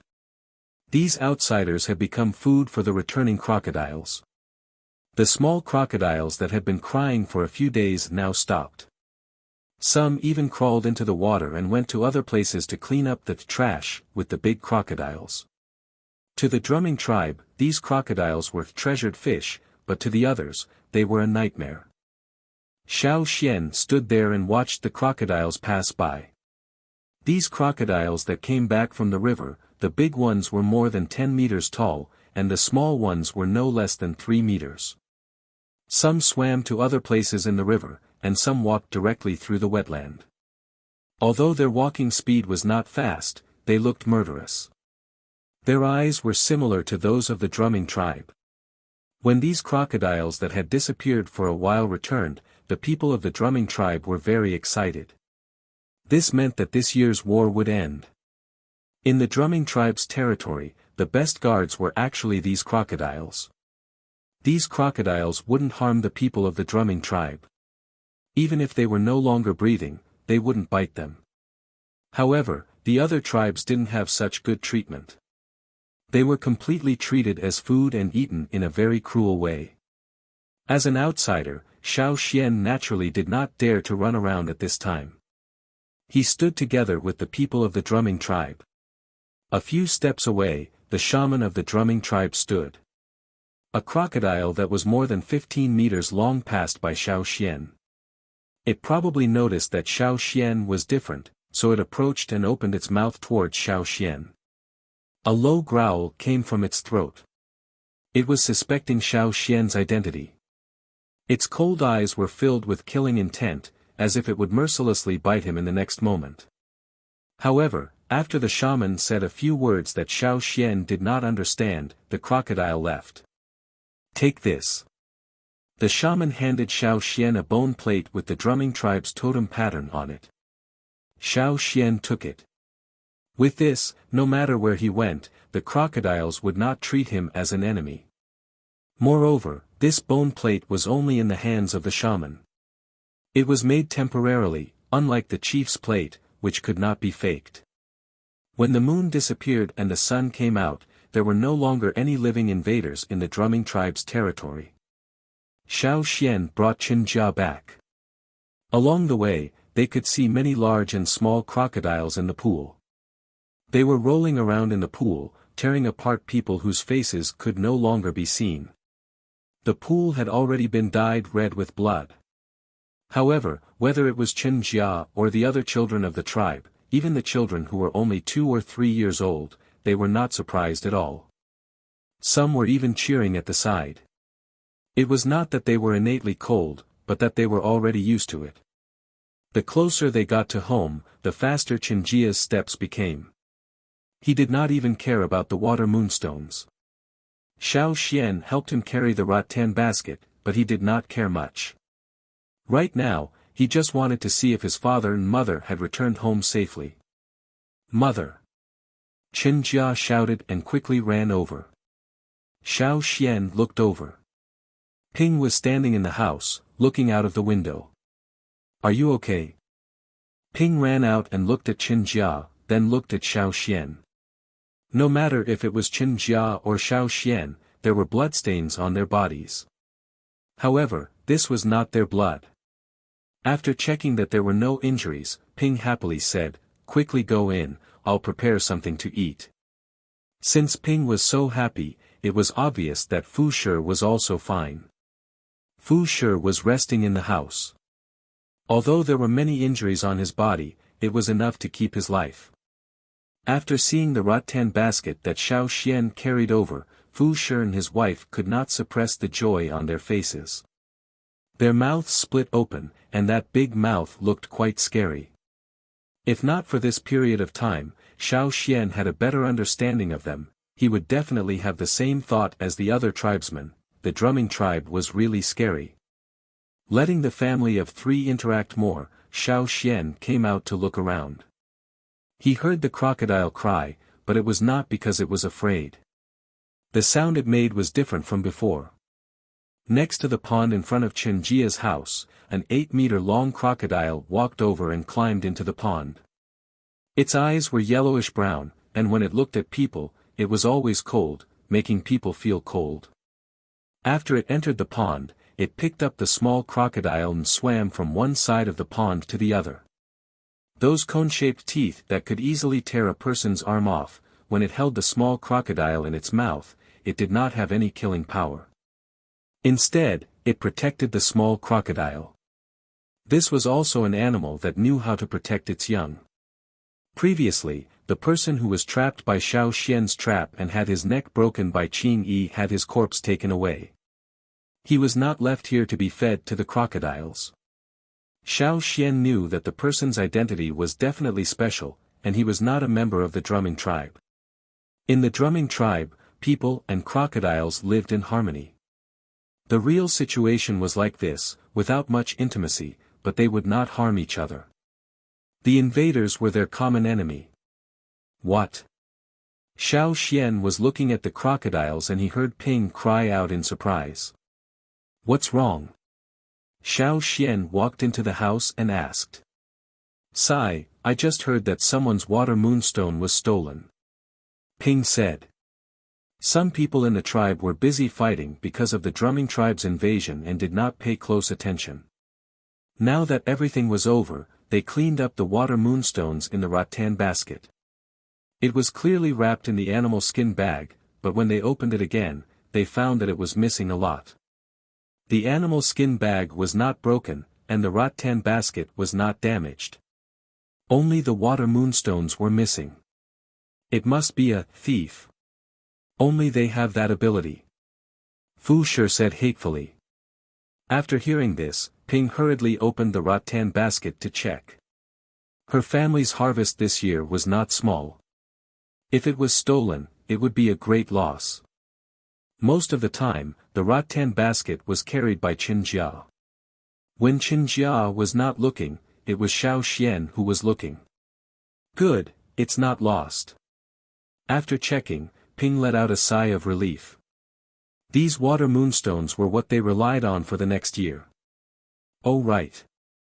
Ping originally wanted to wrap the water moonstones again, but when she saw Xiao Xian next to her, she remembered. She took out some water moonstones from the rattan basket and put them into another animal skin bag. Then she handed it to Xiao Xian. Thank you, Xiao Xian. Many people in the drumming tribe were not good with words.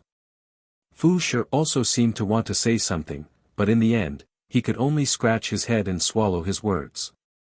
He did not know how to thank Xiao Xian, but when he thought of the advice given by the other tribes during the trade, he tried to show the most sincere smile.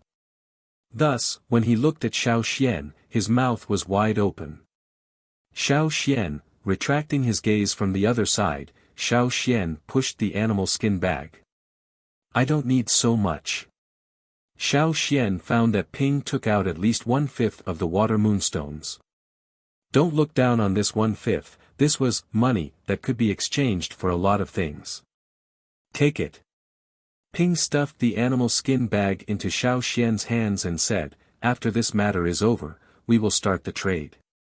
When the time comes, you can go out with Fu Shi, you will need it. It's your first time out, so there are a lot of things you don't understand. Seeing that he could not refuse, Xiao Xian took the animal skin bag. Moreover, if he went out to trade, he would need it. Where do we usually go to trade? Other tribes? Xiao Xian asked. For small trades, sometimes we go to the Luo tribe, sometimes to the Pu tribe, and other tribes. However, for big trades, we have to go to the trading ground. Ping explained. Fu Shi understood this better. Every time their family went out to trade, he was the one in charge. The closest tribe to our tribe is the Pu tribe. This time, we will most likely go there. The people of the Pu tribe have a lot of good things in their hands. Stones, pottery, and some medicine. They are all very good things. Xiao Xian remembered Fu Shi's words in his heart. These were all things he needed to understand. Because in the ancestors' animal skin roll, there was no mention of the Pu tribe. Chapter 165. After the end of the war, the drumming tribe returned to normal. The tribe held a ceremony for the dead warriors, but Xiao Xian wasn't from the drumming tribe and couldn't participate in the ceremony, so he didn't see the fire seed of the drumming tribe. That day, he stayed at Chen Jia's house and felt the energy of the fire seed. It was different from the energy of the Yanjiao tribe's fire seed, this energy was much stronger. This was probably what the shaman said about the difference between a complete totem and an incomplete totem. The energy of the Yanjiao tribe's fire seed gave people a warm feeling, but the drumming tribe's fire seed gave people a slightly cool feeling. It wasn't cold, but it was slightly cooler than the Yanjiao tribe's fire seed.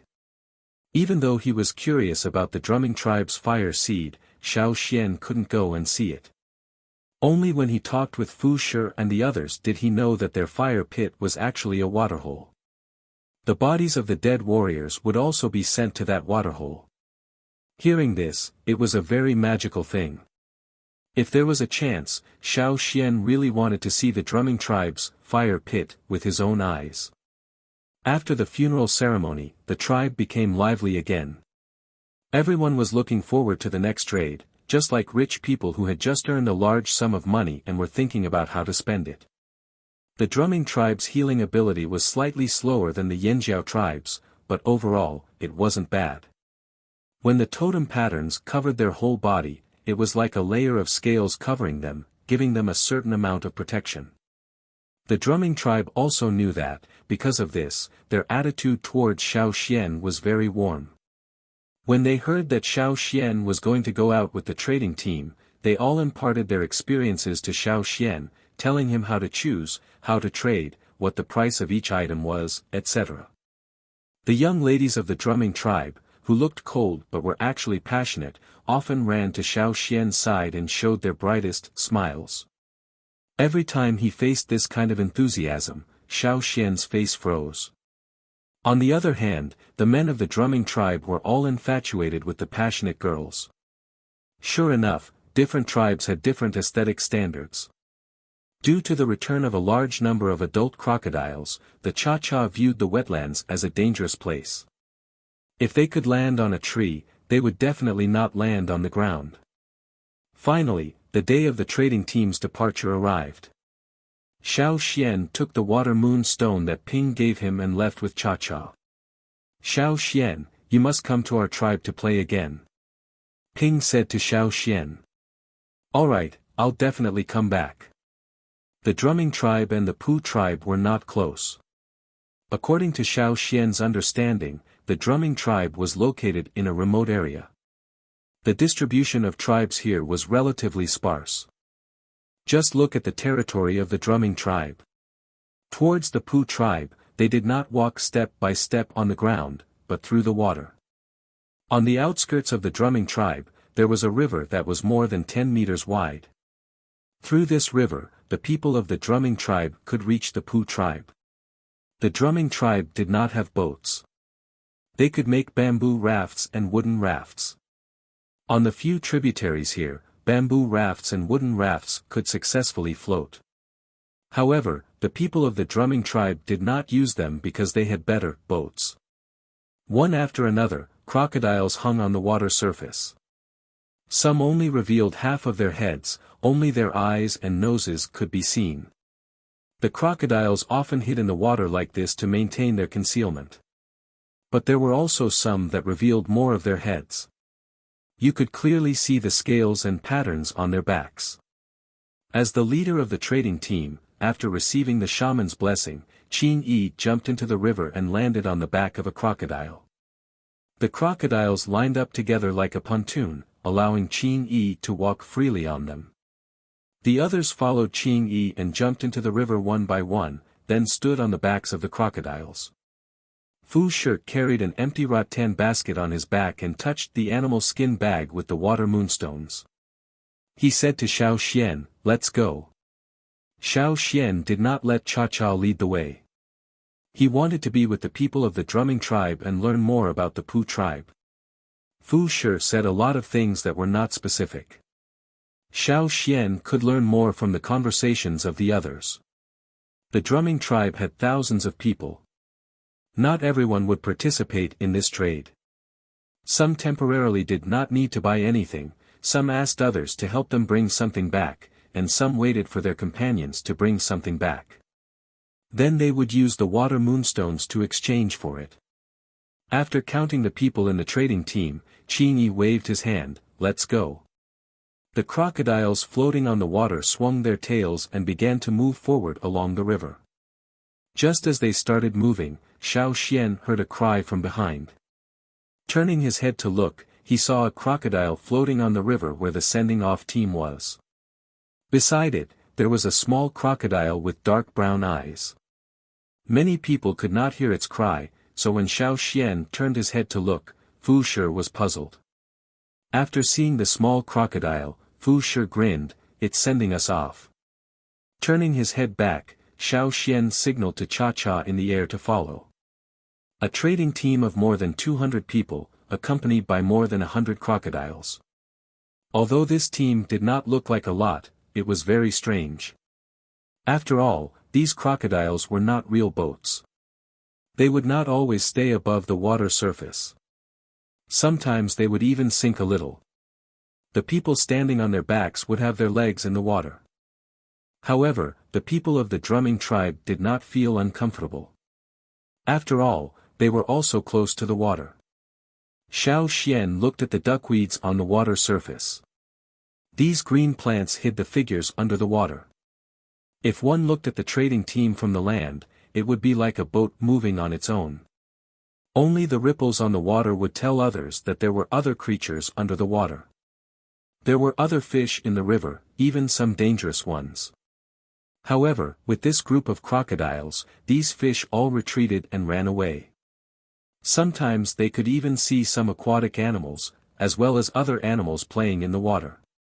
Those that should be avoided were avoided, and those that did not need to be avoided were directly passed.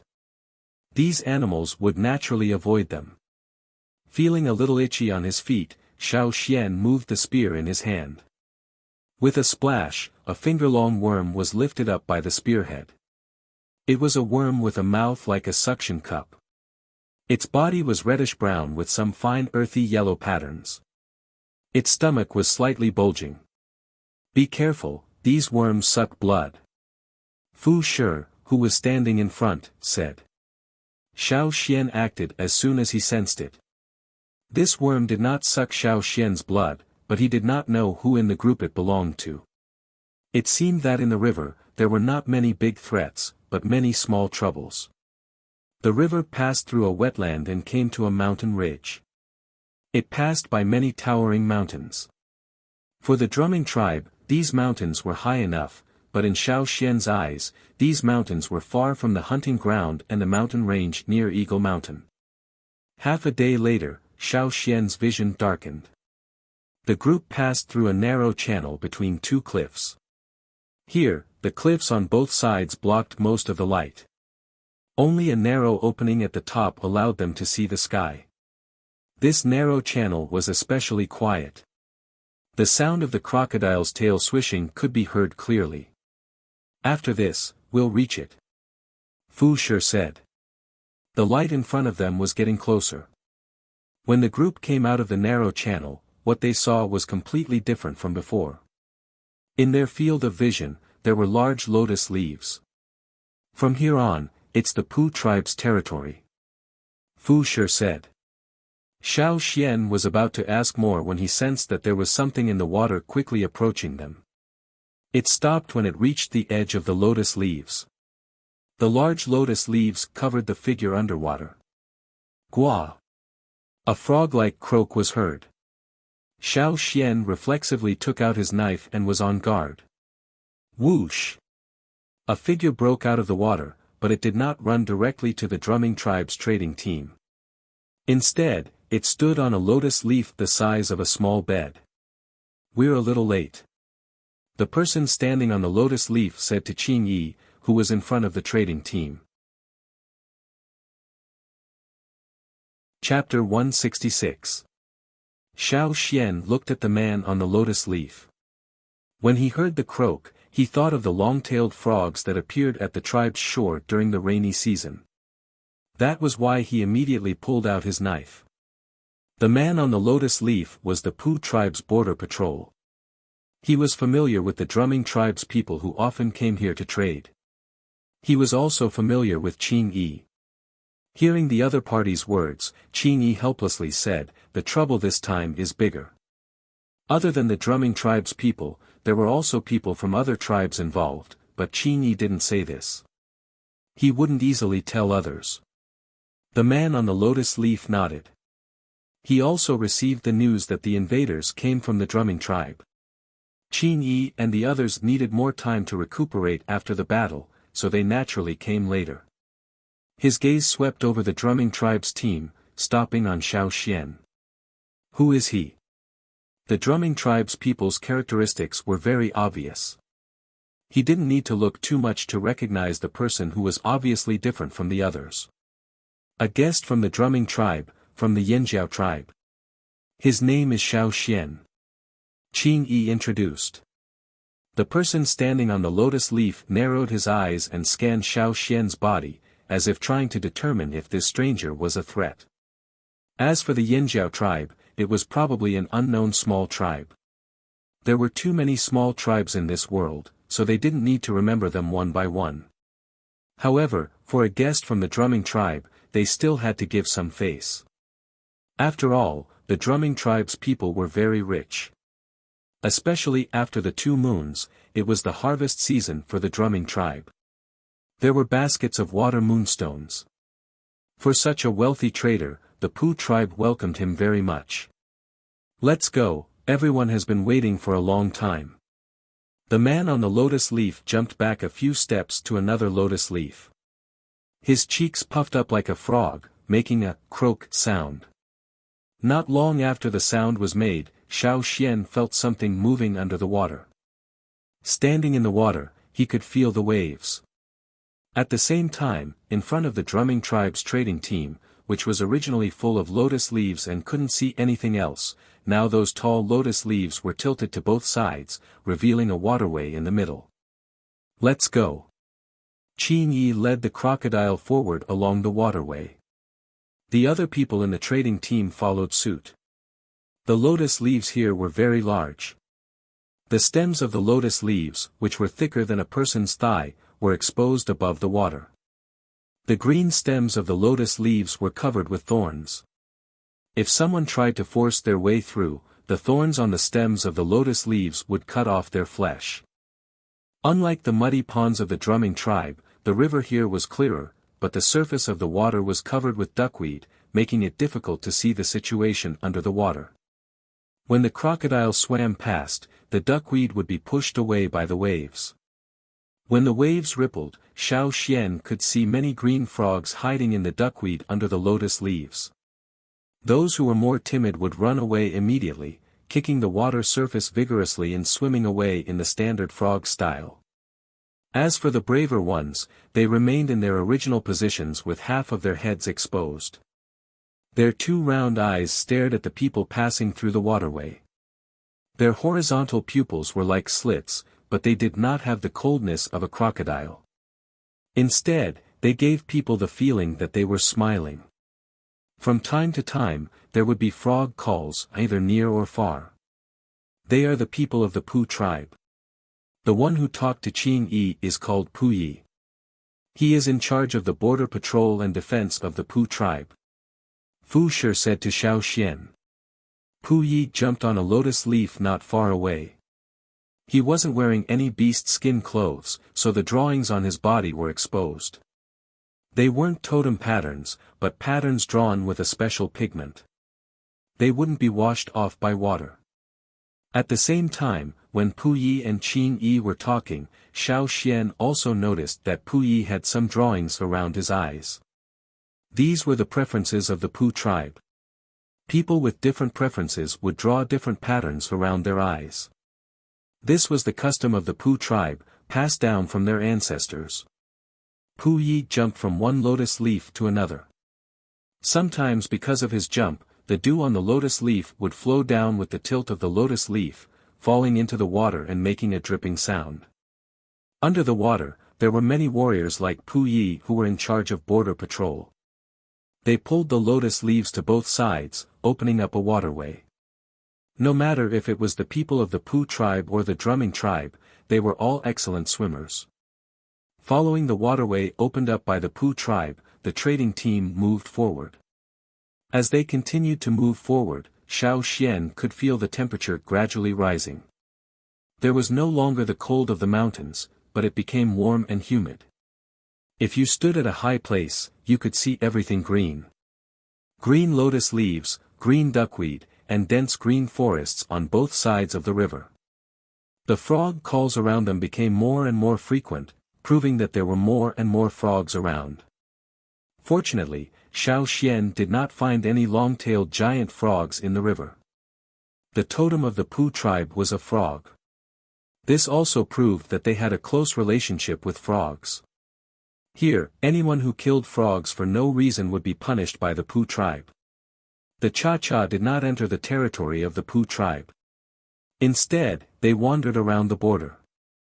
Without the permission of the Pu tribe, they would be attacked as invaders.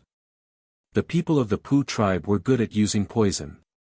Following the waterway for a while, Xiao Xian heard people cheering. They are here. Quick! The people of the drumming tribe are here. Father, the trading team is here. Quickly take out the things. Some of the voices came from the shore, while others came from the lotus leaves above.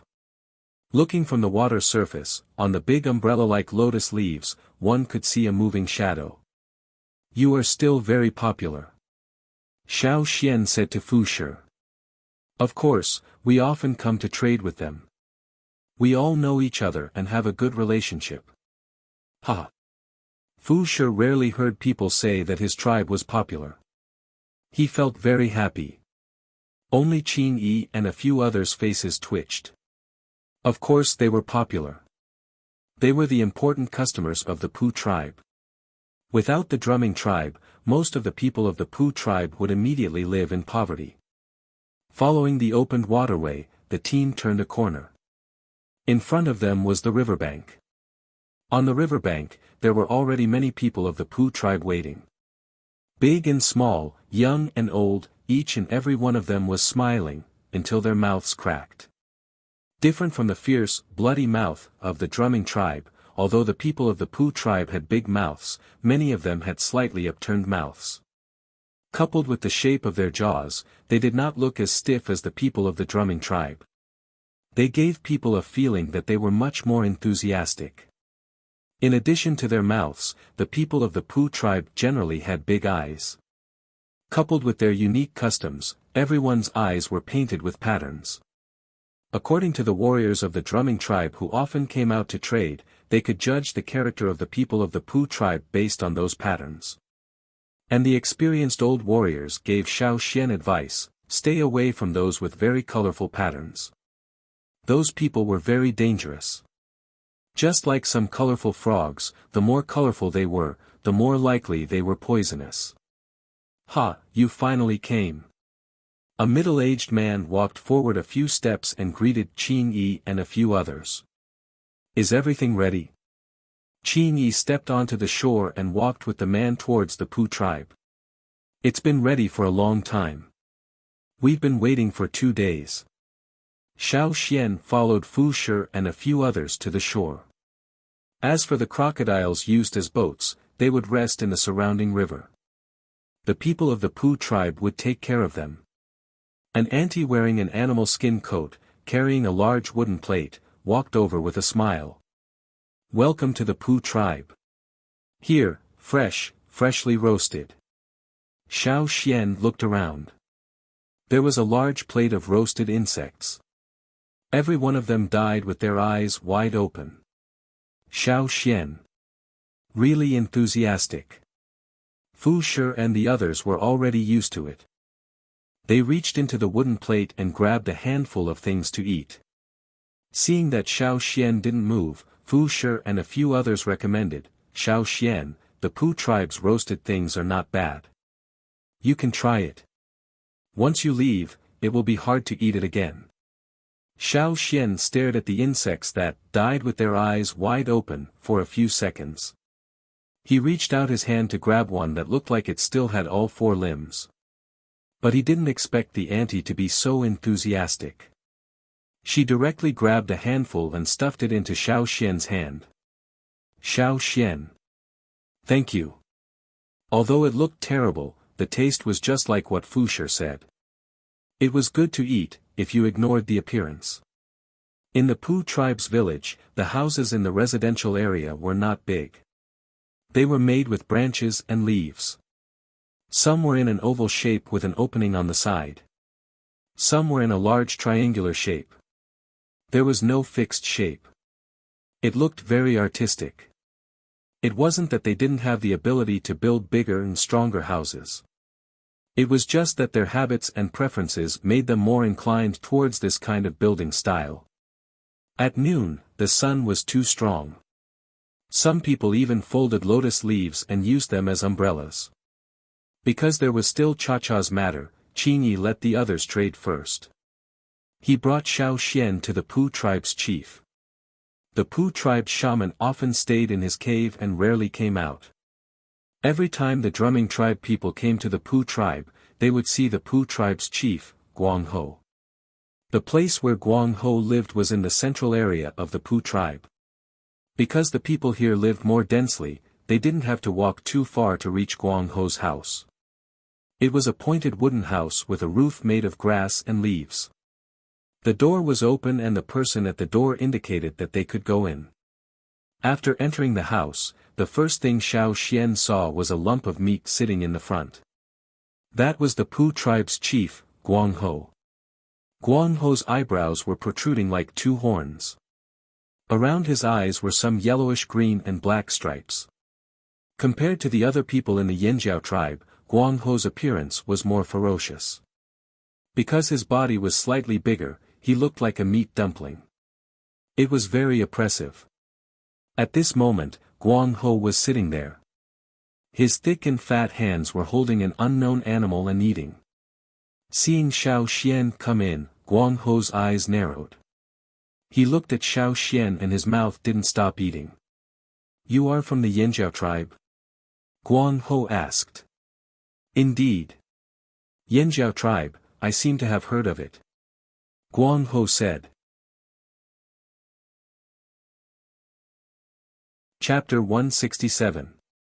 Hearing Guang Ho say that he had some impression of the Yanjiao tribe, Xiao Xian was happy, but the next moment, Guang Ho said, "If I remember correctly, your totem is a fish, right?" Xiao Xian was silent for a few seconds, then handed over the stone card the shaman gave him. "This is our tribe's totem. I have come with the goodwill of the Yanjiao tribe. I am very happy to meet you." Oh. Guang Ho didn't care. He took the stone card with the totem pattern drawn on it from Xiao Xian and looked at it. He didn't have any impression of it, so he handed the stone card back. He smiled so much that his chin folded into several layers. He said to Xiao Xian, "I still believe in the guests of the drumming tribe." Xiao Xian told Guang Ho the purpose of his visit, and told him about the cha-cha that was staying at the border of the Pu tribe. Unfortunately, although Guang Ho looked more amiable than the chief of the drumming tribe, he refused immediately. "The bird you mentioned just now, I don't want it to enter this territory. In the past, very few large birds came here, and we don't have a good impression of birds. Many aquatic animals didn't like birds that came from the sky." Xiao Xian knew this, and he could also see that Guang Ho didn't care about him. It was only because of Qin Yi that he said a few words. Otherwise, he wouldn't even bother to look at Xiao Xian. While he was talking to Xiao Xian, Guang Ho had already looked at the food on the side a few times. After the conversation, Xiao Xian said goodbye and left. Before he entered the Pu tribe, he had told the cha-cha that if it heard the whistle for permission, it should come over. If it heard the whistle for refusal, it could move freely outside. Maybe the cha-cha was happy to play outside, but there were more restrictions in the tribe. After leaving Guang Ho's house, Qin Yi said apologetically, "I didn't help." "It's okay, the cha-cha is more free outside, wait for me to go out and call it." As for Guang Ho's attitude, Xiao Xian didn't think too much about it. He didn't want to get anything from the Pu tribe, he just wanted to see more of the tribes other than the Yanjiao tribe. However, why hadn't the drumming tribe and the Pu tribe heard of the name Yanjiao tribe? According to the records and words left behind by the ancestors, it could be seen that the ancestors were still very proud. They were also very proud of the former Flaming Horns tribe, which showed that the Flaming Horns tribe was not a small border group in the past. Perhaps it was because too much time had passed that everything had changed. After leaving Guang Ho's place, Xiao Xian parted ways with Qin Yi. Qin Yi needed to go shopping, and the chief and shamaness gave him a list of things he needed to buy. "See, ho, the Yong tribe, the tribe, yen ho-hos, ho." Originally, Xiao Xian thought that the Pu tribe and the drumming tribe's trade fair would be like a market, but now it seemed that it wasn't. They didn't place their items in one place. The Pu tribe people only placed their items outside their houses, so if they saw something placed outside their houses, it would be used for trade. If they liked it, they would go and buy it. Here, there was no unified currency, they used equivalent exchange. However, it couldn't be considered as an equivalent exchange. Xiao Xian didn't walk far when he saw several people from the drumming tribe who were buying without haggling. Then he looked at the people from the Pu tribe who were smiling. It was obvious that they had gained a lot from trading with the drumming tribe. No wonder the Pu tribe people were looking forward to the arrival of the drumming tribe's trading team, no wonder they were so enthusiastic. The drumming tribe people looked very fierce, but in fact, they didn't have many other thoughts. In the eyes of the Pu tribe people, to put it bluntly, the drumming tribe people were just stupid people with money. Before coming, Xiao Xian heard Fu Shi complain about why the drumming tribe people weren't welcomed outside. Why were the Pu tribe people more welcomed by other tribes than them? On one hand, the drumming tribe people had bad tempers. On the other hand, it was because they weren't very smart and didn't know how to talk. They weren't as good as the Pooh tribe people.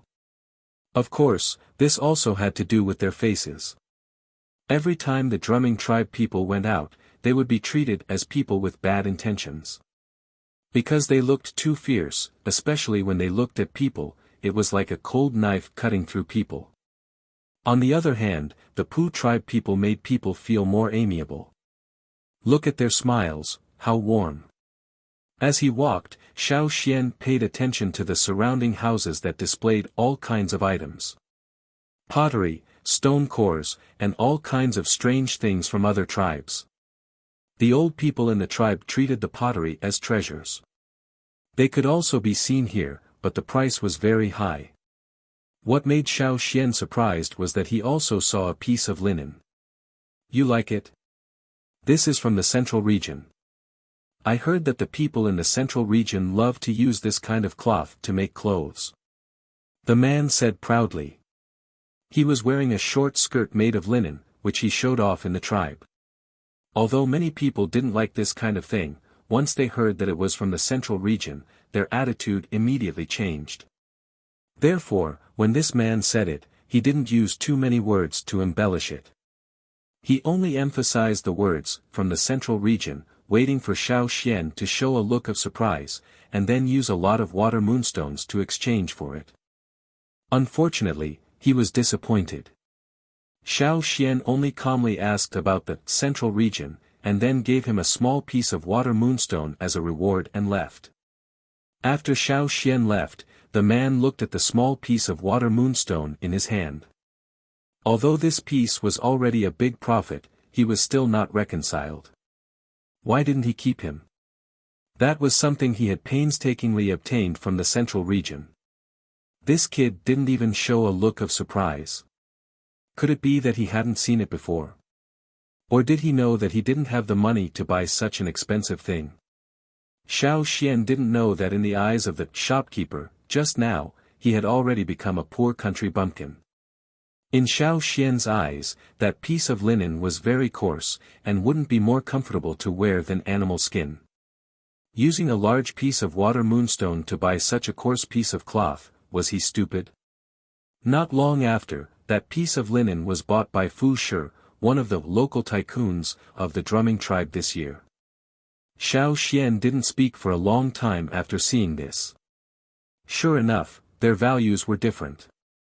Perhaps, the two words, central region, was already the biggest golden signboard. Looking at Fu Shi's happy face, then looking at the envy of the other people of the drumming tribe, Xiao Xian felt that he still hadn't fully adapted to the rhythm of this place. What kind of place was the central region? Was it more developed than here? Was the Yanjiao tribe in the central region in the past?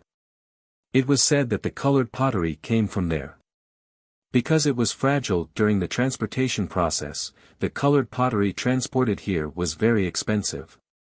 Among the nearby tribes that often came to the Pooh tribe to participate in the trade, only the drumming tribe bought the most of it. Touching the water moonstone in the animal skin bag, this was really a good thing, comparable to gold. After staying in the Yanjiao tribe for so long, he had forgotten the benefits of money. The people of the drumming tribe didn't know much about the central region. They only knew that the things from the central region were very good, so every time they came, whenever they heard that something came from the central region, they would immediately take out their animal skin bags to buy it, not even asking for a price. In addition to these, the Pooh tribe also had many local specialties, such as frogs. Of course, this didn't mean that they would sell the frogs. For the Pooh tribe who used frogs as totems, they wouldn't kill the frogs here. What they sold were things taken from the frogs, such as poison, medicine, and other special things. Xiao Xian came to an oval-shaped house. This place was a bit remote, so not many people of the drumming tribe came here to trade. An old man sat cross-legged on the ground in front of the door. In front of him, there were no pottery, stone tools, or things from other tribes, only a few frogs with different shapes, sizes, colors, and patterns. Next to him was a large basin of water. After a while, the old man reached out and scooped water from the basin, sprinkling it on the frogs in front of him. When Xiao Xian came over, the old man had just finished sprinkling the water. Seeing Xiao Xian come over, the old man's eyes lit up. "What do you want?" "These are." Xiao Xian pointed at the frogs lying motionless in front of the old man and asked. "You're not from the drumming tribe? Is this your first time in our tribe?" The old man didn't feel disappointed because Xiao Xian wasn't from the drumming tribe. Instead, he smiled very happily, because once the people of the drumming tribe bought something, they would first choose the same place as last time. This place was a bit remote, so the old man rarely met people from the drumming tribe when trading. Instead, he was more interested in customers from other tribes. "Yes, it's my first time in the Pu tribe," Xiao Xian said, his eyes staring at the frogs on the ground. A few frogs, the small ones were only the size of a fingernail, and the big ones couldn't even be held by a palm. The old man enthusiastically introduced the characteristics of these frogs to Xiao Xian, as well as the things they could contribute. This one's body can be used to save people. Dizziness, chest tightness, vomiting, body weakness and so on can be treated. And this one, its body can be used to firmly stick two planks together. As he said this, the old man made a goo-goo sound, then held a thick leaf and waited. Xiao Xian looked at the orange-patterned frog. At this moment, its pupils shrank. Because it was horizontal, it looked like it was squinting, as if it was preparing something. After waiting for a few seconds, nothing happened. Xiao Xian looked at the old man, then at the frog on the ground. Was this frog constipated? Just as he was thinking, Xiao Xian saw the orange-patterned frog secreting some translucent liquid from its back. As the liquid increased, the old man quickly used the thick leaf in his hand to scrape the liquid off. The leaf wouldn't hurt the frog, so the Pu tribe often used this method to get the liquid. "Look." The old man took out 2 wooden blocks, then smeared some of the liquid on the thick leaf. The wooden blocks closed, and after a while, the 2 wooden blocks were firmly stuck together. This thing was simply the same as the glue that the Flaming Horns tribe found to be used to glue things together. "How many of these do you have?" Xiao Xian asked. "As many as you want." The old man was so excited that his hands were shaking. "What are the others?" Xiao Xian let the old man continue to introduce them. He was very interested in these things. The old man was also in high spirits as he explained to Xiao Xian one by one. There were all kinds of strange frog secretions. There was also a frog that secreted oil on its skin, which was preferred by some people in arid areas. These frogs, for the Pu tribe, were simply a tool to make money. Because the old man had some stock at home, Xiao Xian took out the water moonstones, and according to the old man's price, selectively bought some. "Right, do you sell frog poison here?" Xiao Xian asked. "You want?" The old man carefully looked around, then said to Xiao Xian, "Of course, follow me." You're tuning into the Han Li's Wuxia Chronicles YouTube channel. We're so grateful for your support and don't forget to subscribe to join us on this incredible journey through captivating stories. Your generosity through donations truly makes a world of difference, as it's the primary source of revenue that allows me to expand and enhance this channel for you. Thank you from the bottom of my heart for being a part of this adventure.